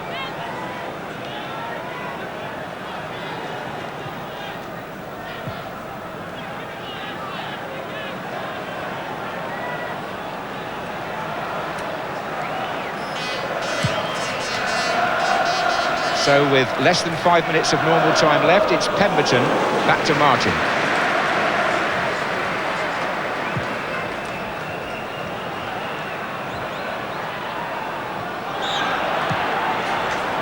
Free kick to Manchester United. Brian Robson will be thinking how agonisingly close he came to winning this match, or to putting United 3-2 up. This is Webb. Well, Wright is full of zest. Gray. The early ball could pay off here. It's marked right through the centre. And Jim Layton's volley clearance. It's all a bit shaky back there at the moment. There's Mark Robins. 4 minutes to go. Ray takes the throw. Wright's in there with O'Reilly. Pardew. Now the break's on for Manchester United. Bruce to McClare, and Hughes and Wallace are up with him. Phelan's making great strides to his right. Here he is. Oh, McClare's driven him rather too wide, I think. Anyway, he's got it back, and Ince is in the middle as well now. Here's Ince.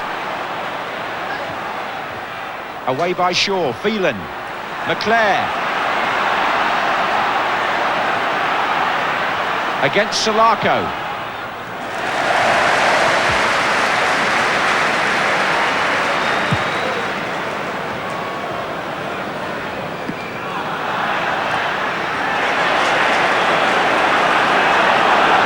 3 minutes left. Andy Gray going for the spectacular crossfield ball to Wright.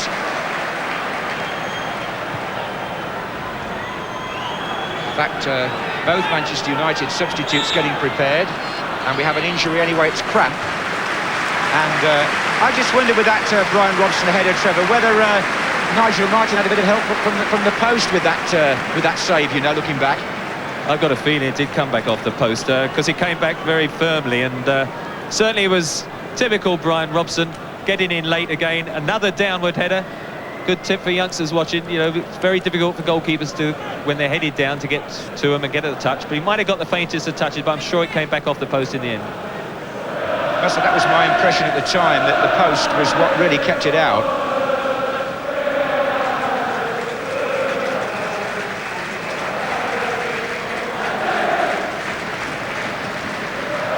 And Dave West doing a steady job there, because there are players on both sides going down with cramp. And I just think that Lee Martin may have played his last part in the game. Now, here's what I was trying to refer to. He did save it, but it did hit the post. So there we are. We've finally got it right. And Lee Martin is walking across towards the touchline. And Clayton Blackmore is the player coming on. So they're saving Robins, I presume, for extra time. Now Blackmore can play left back, so that's a straight switch.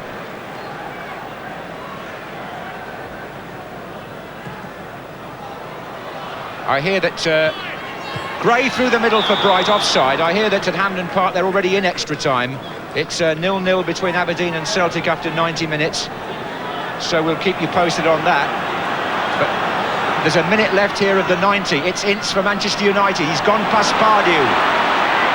He's taking them all on. Robson's up there too. Not a good clearance. This is Webb.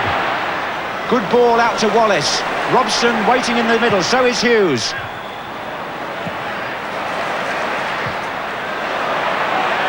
Gray.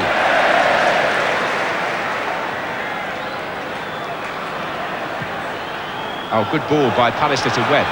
Now there's running off the ball. But Hughes has got 2 to beat, and Pemberton was there. So with 30 seconds left, it looks like 7 finals in 10 will have gone to extra time. Unless Wright can do something dramatic, or maybe Ince can.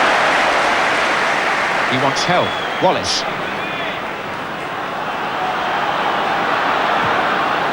Robson.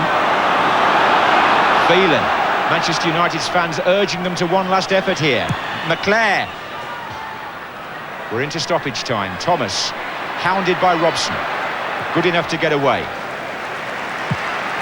You can see who's the more anxious over there. Alex Ferguson and Archie Knox, both off the bench trying to retrieve the ball. Webb, Phelan. McClare. Wallace in the middle, so is Hughes, but he couldn't get past Andy Thorne, but it is a corner. Now then. Neil Webb will take it. Gary Pallister has come forward. So has Steve Bruce. So has Brian Robson.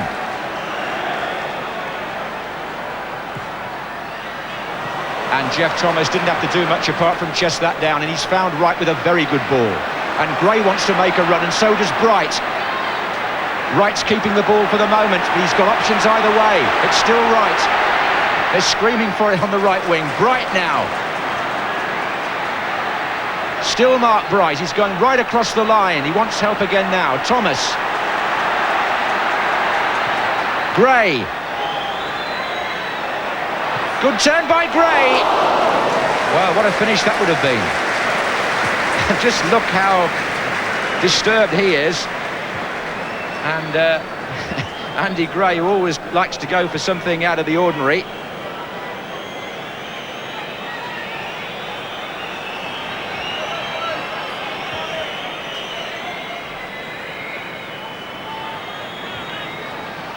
Well, Crystal Palace and Manchester United locked here at 2-2. McClare has the ball deep into stoppage time.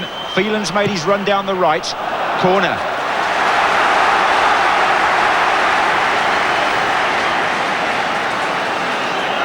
Now, could Manchester United prevent it going into extra time? Again, the heavy armoury are up from the back.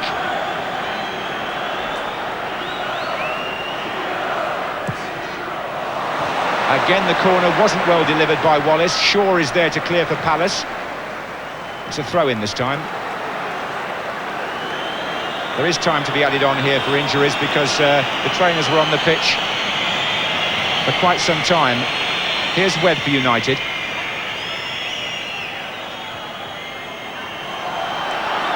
Flags up, referee says play on. McClare was in there and so was Pemberton. This is a determined assault by Manchester United in the 3rd minute of stoppage time to snatch the winning goal. Pallister's hobbling, but he's up there nevertheless. Pallister. Hughes, no. Trevor. Well, it's been a bit heartbreaking, I think, for Crystal Palace and any side perhaps to lose it now in these last few seconds. Let's them go into extra time and see now who is going to conjure up perhaps the opening, or are we going to have another replay? It seems to be a saga this season, doesn't it? But certainly a very good second half, and there's the final whistle, and both managers now going to do a lot of talking just to lift their side in these extra 30 minutes. Let me just refresh your memory as to what happened in the 90 minutes of this FA Cup final. Gary O'Reilly put Palace ahead after 19 minutes. Brian Robson equalised after 35. It was 1-1 at half-time. Mark Hughes gave Manchester United the lead, and Alex Ferguson must have thought then they had a great chance of winning it at 2-1. And Ian Wright made it 2-2. But this is the goal which could well have given Manchester United the chance they wanted to win the Cup. It came back off Webb, and Mark Hughes buried it beautifully. Now, that point was the 62nd minute, but 11 minutes later, along came that sizzling individual effort from Ian Wright, the Palace substitute, who Steve Coppell had only brought on 3 minutes earlier. And just watch this. The build-up is Bright to Wright. That's the familiar Palace combination down in south-east London. He leaves one defender sprawling. That was Phelan. He turns inside Palace to the second man, and that is absolutely first class. And it made it 2-2. The lad who's broken his leg twice came on and did exactly what Steve Coppell hoped he would, and that took the FA Cup final. Let me just refresh your memory as to what happened in the 90 minutes of this FA Cup final. Gary O'Reilly put Palace ahead after 19 minutes. Brian Robson equalised after 35. It was 1-1 at half-time. Mark Hughes gave Manchester United the lead, and Alex Ferguson must have thought then they had a great chance of winning it at 2-1. And Ian Wright made it 2-2. But this is the goal which could well have given Manchester United the chance they wanted to win the Cup. It came back off Webb, and Mark Hughes buried it beautifully. Now, that point was the 62nd minute, but 11 minutes later, along came that sizzling individual effort from Ian Wright, the Palace substitute, who Steve Coppell had only brought on 3 minutes earlier. And just watch this. The build-up is Bright to Wright. That's the familiar Palace combination down in south-east London. He leaves one defender sprawling. That was Phelan. He turns inside Palace to the second man, and that is absolutely first class. And it made it 2-2. The lad who's broken his leg twice came on and did exactly what Steve Coppell hoped he would, and that took the FA Cup final into Wembley. on 2 occasions. Crystal Palace against Liverpool, so their stamina and their endurance has been well tested. And I made that comment earlier on about Malcolm Allison saying in the semi-final what a good team Palace were in terms of their physical conditioning. Well, we'll see if Manchester United can match, or even better that, in extra time. It's United playing from left to right in the first period. Brian Robson. I don't think Bobby Robson would want a replay here, would he, with England players involved?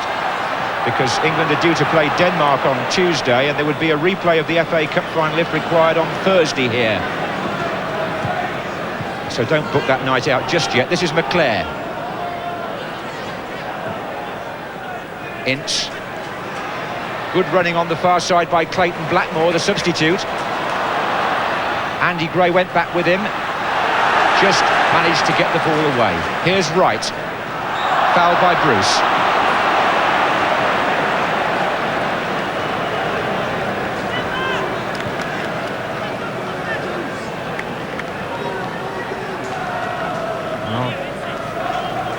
Bobby Charlton and the other Manchester United directors will be more than a little concerned here about the outcome, because as I said earlier on, the club is going through something of a turbulent time at board level as well.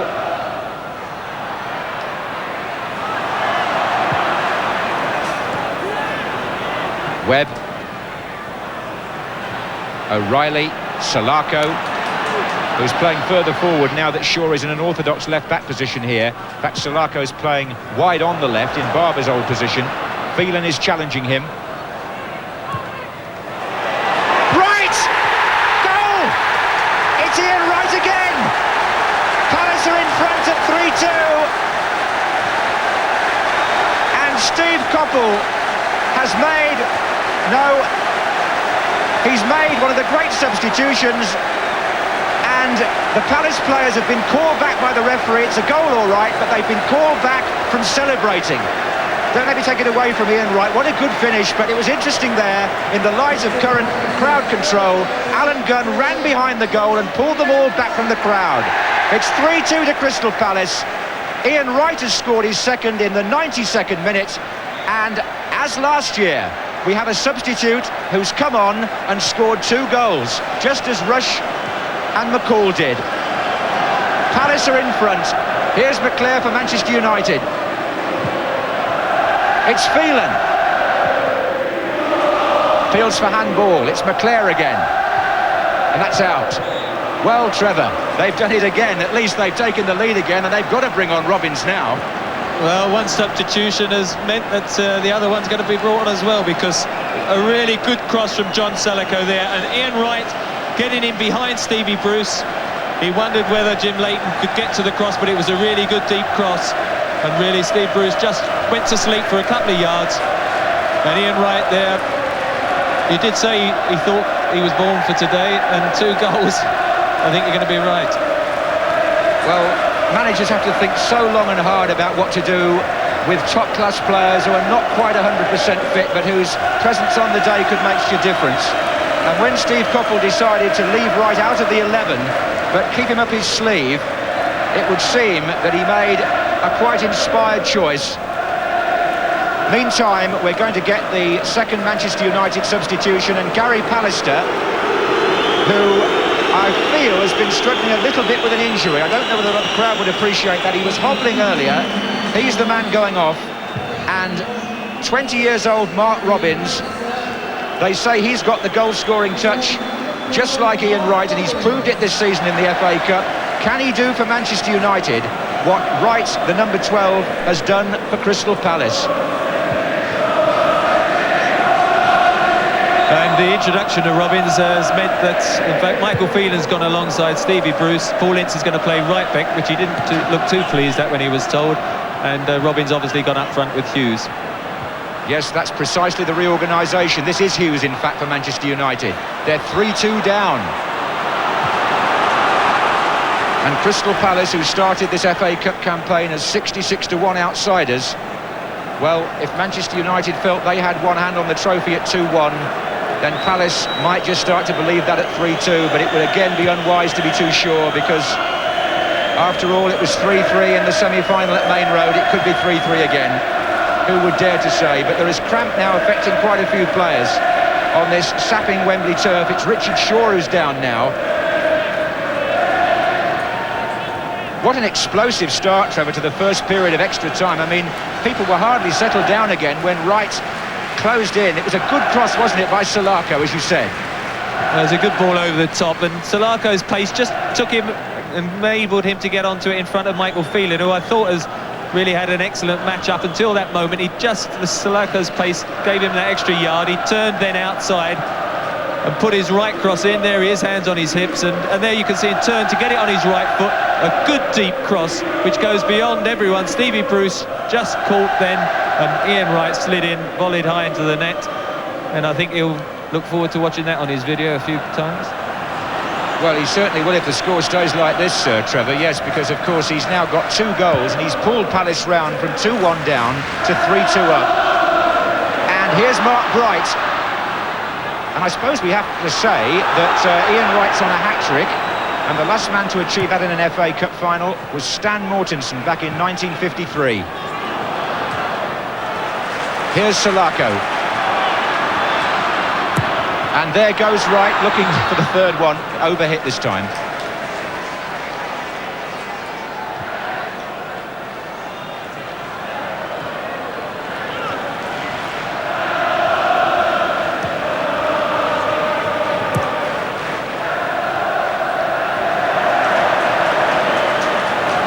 Well, we've been blessed with some very good FA Cup finals recently, and this one is following in the same trend. You almost have to remind yourself that Palace were in front at 1-0, Manchester United were ahead at 2-1, and now it's Palace who've got the edge at 3-2. So the lead has changed hands twice. What's still to come? That's Andy Gray trying to get past Clayton Blackmore.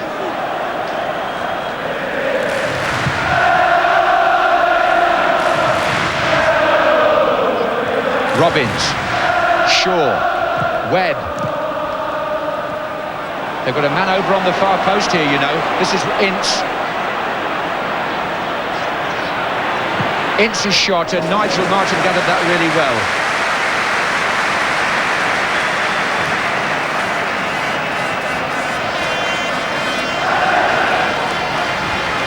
Turned inside. Good goalkeeping there, the whole body right behind it. No chance of that one popping off his chest. Jeff Thomas for Palace. Wright wants it in the middle. Gray's there as well. This is Wright. Oh, there were 2 free beyond him. Gray and Bright were in there. Well, with tiredness creeping in and Manchester United desperate to push forward, anything could happen. There may well be another goal. This is Bruce. Robson. Wallace is out wide. Robbins is in the middle with Hughes.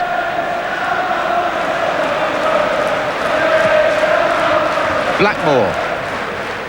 Little chip ball in for McClare. Richard Shaw doing a good job, but it's Blackmore again. Driven ball this time, and Nigel Martin is seeing these very early. He's coming and dominating that 18-yard area, this time at the feet of Mark Hughes. But that £1 million, you know, is looking to be a good investment. In fact, Alex Ferguson was the man who encouraged Steve Coppell to pay that kind of money for the Bristol Rovers goalkeeper. Maybe he wishes now he hadn't given him that advice. Here's Robson. Offside against Mark Bright. Steve was just wondering whether Palace could go to £1 million, and he did. And Nigel Martin has acquitted himself extremely well in both semi-final and final.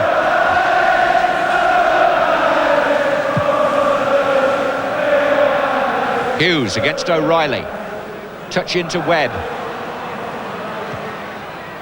That's a good ball. Brian McClare. Brian Robson was coming into the 6-yard box unchallenged, and McClare just didn't pull the cross back far enough to find the England captain, who knows just what a good position he was in.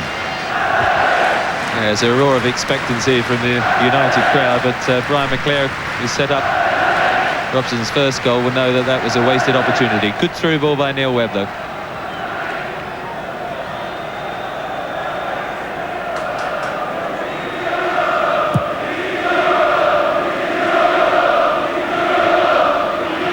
Webb. Ince playing it right back now, as Trevor said. Robbins has made a darting run through the middle. There are plenty of other players up with him here for United. This is Danny Wallace. Good tackle by Andy Thorne. Oh, an even better one by Mark Wright. Oh, Palace are surging forward with Andy Gray. If he takes on Bruce, well, he had to take on Blackmore as well. And now Wright's made a run across the box again. And if anything, Palace do look the livelier side in extra time. They're challenging for every ball and winning most of the 50-50s at the moment. Pardew. Gray.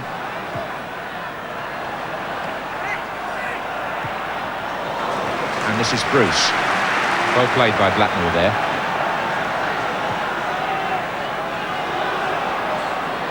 Now, who's going to feel the effects of the pace most? Here's Phelan for Manchester United.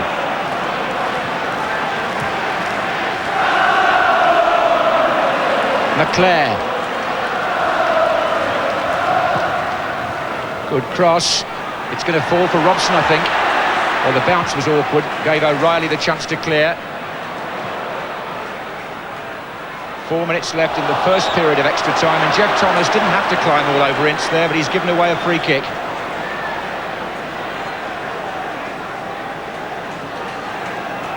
Ince. Hughes. Couldn't quite squeeze it through to Wallace. And Palace have got the two men up front. Bright and Wright. Ince for United. Robbins in a good position down the inside left channel if he could be seen. Pemberton's checked there to mark him. This is Robson. Now Wallace tries to get free. Robson takes over again. Blackmore.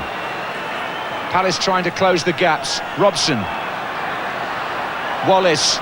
Robson's made a darting run forward. This is Webb. Oh, and Robbins wasn't far away from that. Gary O'Reilly conceded the corner. Webb will take it. Bruce comes forward. There's no Pallister now to come up, of course. That was Steve Bruce. Robson! And the referee's blown, possibly for foot up. And a lovely helping hand there from John Pemberton for the England captain.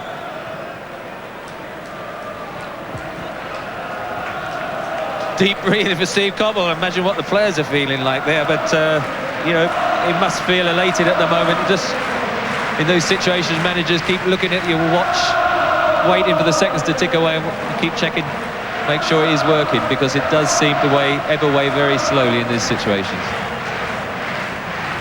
Well, he won't want to be on the losing side, will he, the captain of England? But with 2 minutes left in this first period, United still trail 3-2, and here's McClare with a chance to get the ball in, perhaps. There's three waiting.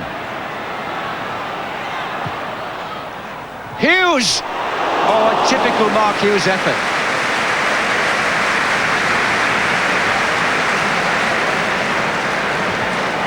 They'd have loved to see that one go in, the United fans, and it's a speciality of Mark Hughes, this, the bicycle kick. Really a great skill, but on this occasion wide of the goal.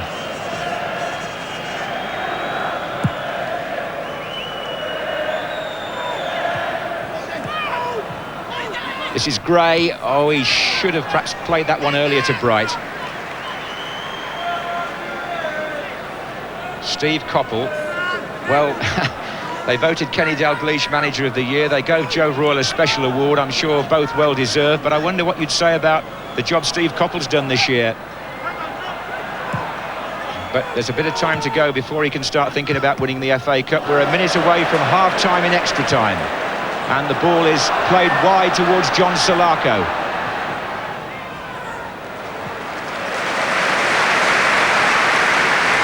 It was Ince.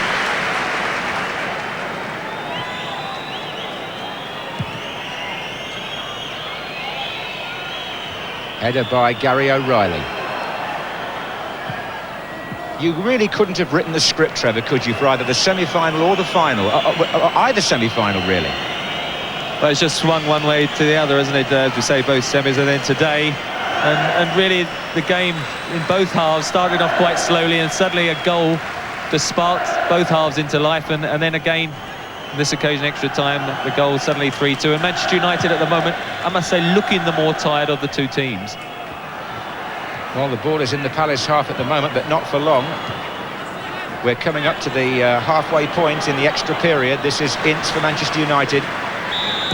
And the whistle goes. There's still 15 minutes more. Now, at this point, the managers are not supposed to come on, but I can see Steve Coppell striding a few yards in to bark out some more instructions, and Alex Ferguson has not moved a muscle at the moment. The message from Steve Coppell yesterday at the private training session they had in the afternoon was, listen, if you do everything we've told you to do, you'll win the game. And that's why he doesn't want Crystal Palace deviating now from his instructions. They are 3-2 ahead, and their supporters are preparing for one of the great celebrations in South London. In fact, it's a South London boy who's put them in this position. Ian Wright, born in Woolwich. And I think it was Greenwich Borough he was playing for when he was first spotted by Crystal Palace, but certainly from humble origins. And his 2 goals have put them in a winning position. Can they hold on to it? And can Manchester United turn it round as yet?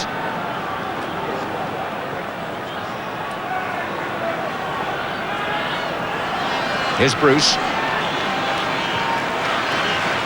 Robson. Bruce again. McClare wants it played to the right. Header out was by Salako. Wallace.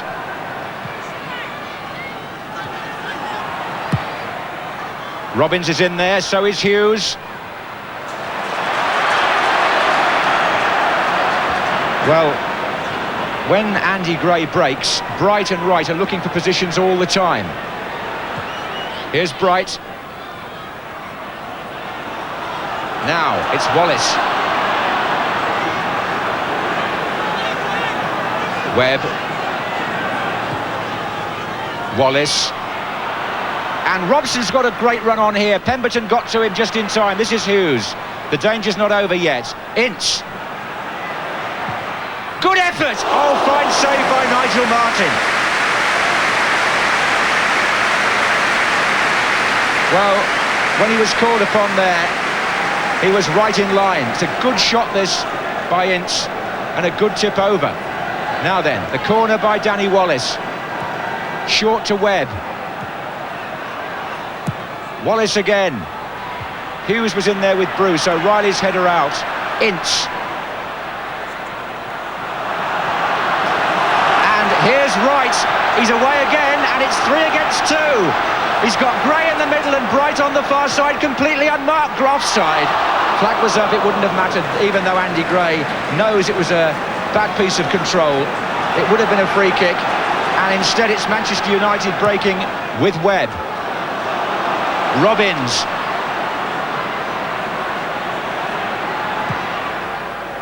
Hughes far side. Wallace. Oh, good challenge, Pemberton. Again, that ball beyond the far post, just the one that's given United that glimmer of the openings they've had this half. Wallace. Off Thorne, corner. Well, it's inevitable that most of the play now will be compressed into the Palace half. Manchester United have to try to save the final by throwing players forward, and that's just what they're doing for this corner. Steve Bruce is up there again with his arm held high. Robson's there too. Robson comes in on Nigel Martin, foul.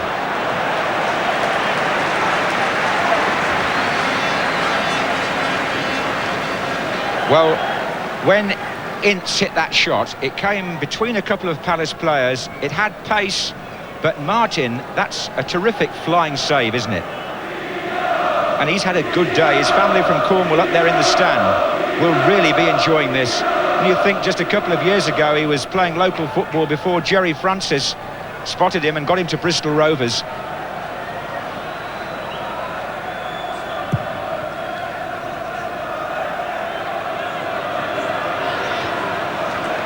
This is Gray. Pemberton. Oh, He's got past Blackmore. Bright's in a good position here, but it's just a bit too strong. And McClare, nicely done to Phelan. Robin starts his run now. This is Webb. Robson's free if he can find him square. Wallace will. Hughes. McClare. Phelan out on the right. Salako tries to get to him and fails. It's Michael Phelan for United. Dipping shot. Beautifully tried. Oh, he's good at those. I remember one playing for England when he nearly scored. That was a super effort. And it wasn't far away, and Steve Coppell knows that better than anybody. They gave Phelan a bit too much room, actually. Salako dived in a bit there, didn't get hold of things at all, and look where the keeper is, 6-yard line. That's a dipper, and it just clips the roof of the net.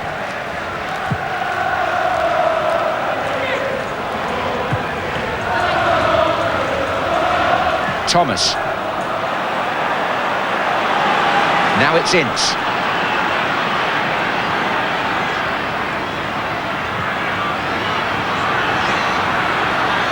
Bruce. Blackmore. A real crowd in there. Everything seems to be falling to Ince on the edge of the area. Oh, he overdid it there. Alan Pardew gets the free kick with 10 minutes to go, and Palace leading by 3-2. Incidentally, just to answer that quiz question, I think you have to go back to 1923, the first Wembley final, for a Lancashire team beat a London team. Bolton beat West Ham 2-0. But it looks at the moment as though London might beat Lancashire again today for the 9th time running in an FA Cup final. But we mustn't speak too soon. This season's FA Cup has thrown up so many surprises, so many twists and turns. And rough and tumble as well. This time Gray and maybe socks rolled down, feeling the effects a little bit now.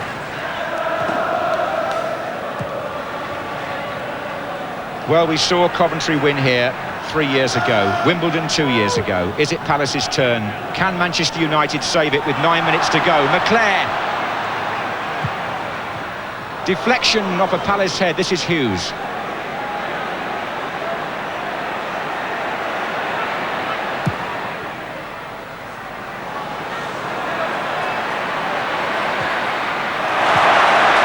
The crowd have really enjoyed Ian Wright's contribution since he's been on, the Palace supporters that is, because they know how capable he is of turning a match, and he's probably turned this one. Mark Bright's offside, but Wright, who was so buoyant in the pre-match interviews, even though he knew he was going to be a substitute, has delivered the goods up to now. Here's Webb. Wallace. Now, can Robbins do the same for Manchester United? You wouldn't bet against it. Hughes is in there. Webb. McClare! O'Reilly had to get to that, and Nigel Martyn has to get to that too, and he does. An uncertain clearance by Gary O'Reilly, I think he would agree. But Nigel Martyn is in such commanding form just at present, it didn't seem to give him any concern at all. Wembley bathed in sunshine now. Palace leading 3-2. Robson.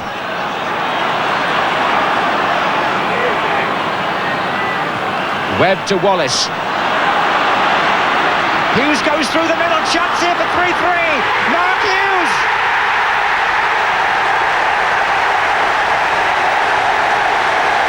He scores his second of the game.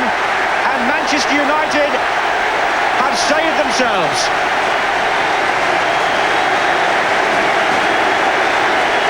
The ball just chucked through by Danny Wallace, and the central defenders gave him too much space. O'Reilly wasn't close enough, and Hughes steered it past Martyn.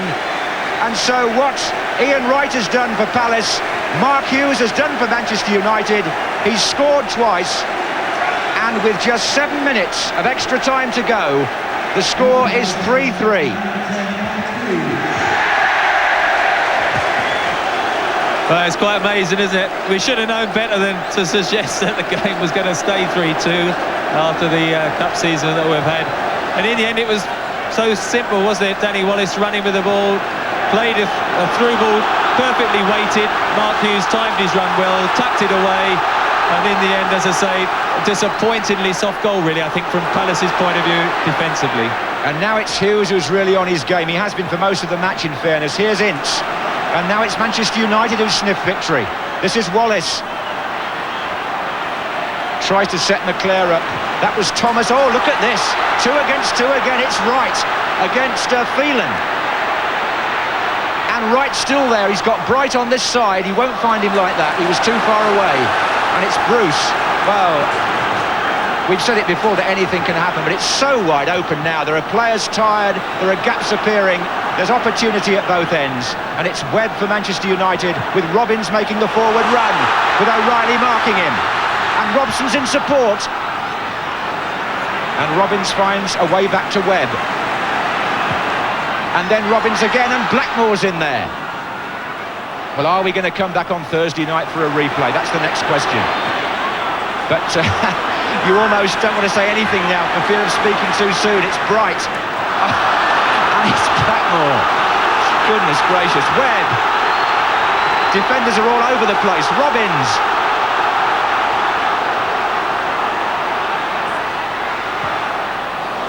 They'll settle for the corner.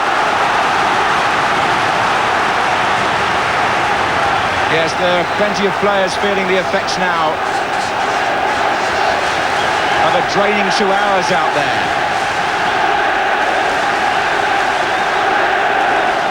Webb to take the corner. He's pulled it back to Wallace. Blackmore is square. Clayton Blackmore. Goodness me, that hit the roof of the net as well. Well, I think this almost edges out Liverpool, Everton and Coventry Spurs, Trevor. It's if anything, more exciting still. Well, it is a long-range speciality. In that one, Nigel Martin was beaten because it dipped very late. He needed to be another 3 or 4 yards further out, and Clayton Blackmore would have fooled us all and come up with 4-3. I think at this stage, I'd like to settle for the replay, because I think it'd be really heartbreaking for one of these teams who have entertained us so royally to actually concede a goal and then be devastated.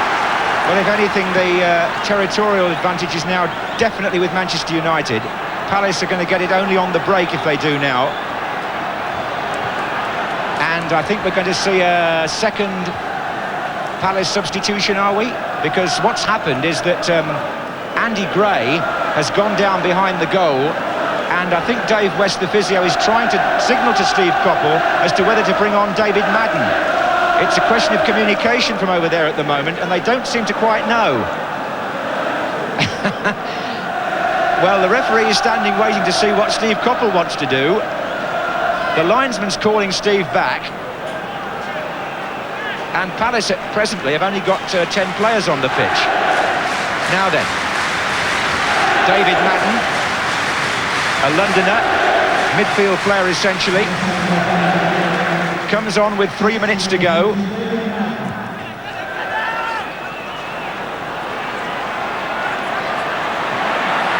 Ince.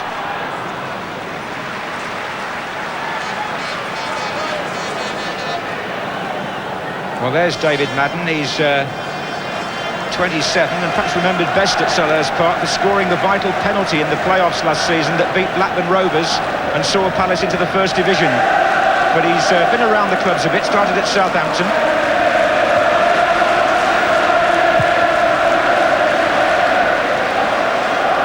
Bruce. Hughes, Robbins is to his right.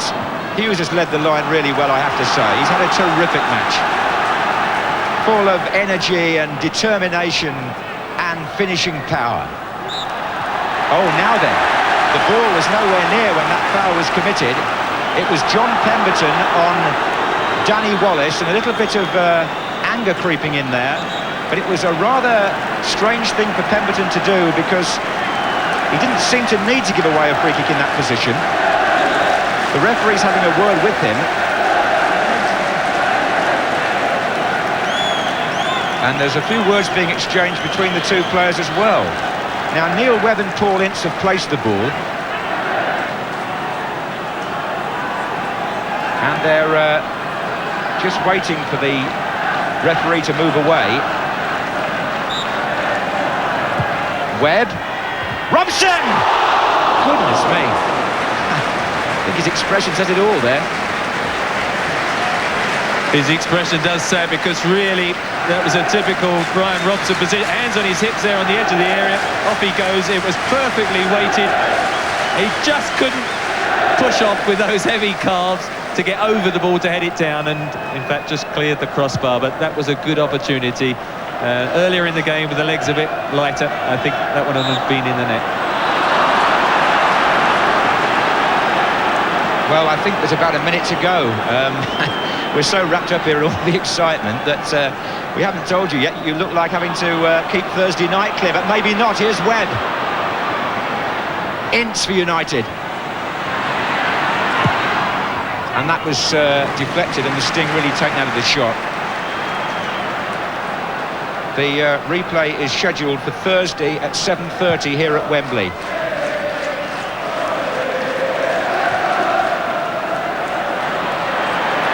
Thomas against McClare. Corner. Well, Palace have settled for that. We've had the 30 minutes of extra time. We're into time being added on for stoppages, and the substitute, David Madden, will take the corner.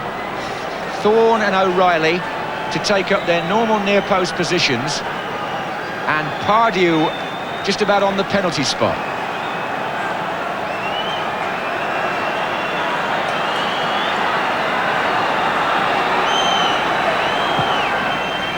Thorne's flick, and Mark Wright it was, with Jim Leighton scrambling it behind. Or did he? United are arguing, the referee's given a corner and they don't think it was. They're saying it went straight past from Mark Wright. You can probably see from this, well, it hit the post, didn't it? Corner again. Madden.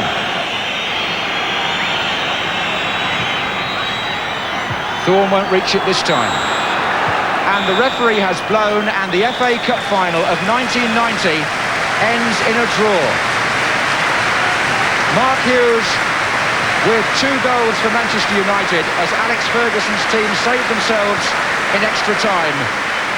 And Ian Wright with 2 goals for Crystal Palace, who were 1-0 up, 2-1 down, 3-2 up, and whose fans in the end applaud not just their own players, like Gary O'Reilly, but everybody on the pitch, I would think, for a stirring, gripping encounter. The first replay then since Manchester United and Brighton had to try again in 1983. And Alex Ferguson, well, what emotions he must have been through. And so too, his opposite number, Steve Coppell. I wonder what he's thinking, because Palace were 3-2 up with 7 minutes of extra time to go when Hughes levelled it and forced the replay. 6 goals in the FA Cup final. And Brian Robson, who now presumably with Neil Webb may have to adjust his England plans, and Nigel Martyn certainly will look back on that match with some pride. Trevor Brooking. Well, it's one of those difficult situations now for players. They're applauding the supporters, but really, one usually at these stages, one is going to go up with elation, the other's disappointment, but now already thoughts are going towards Thursday.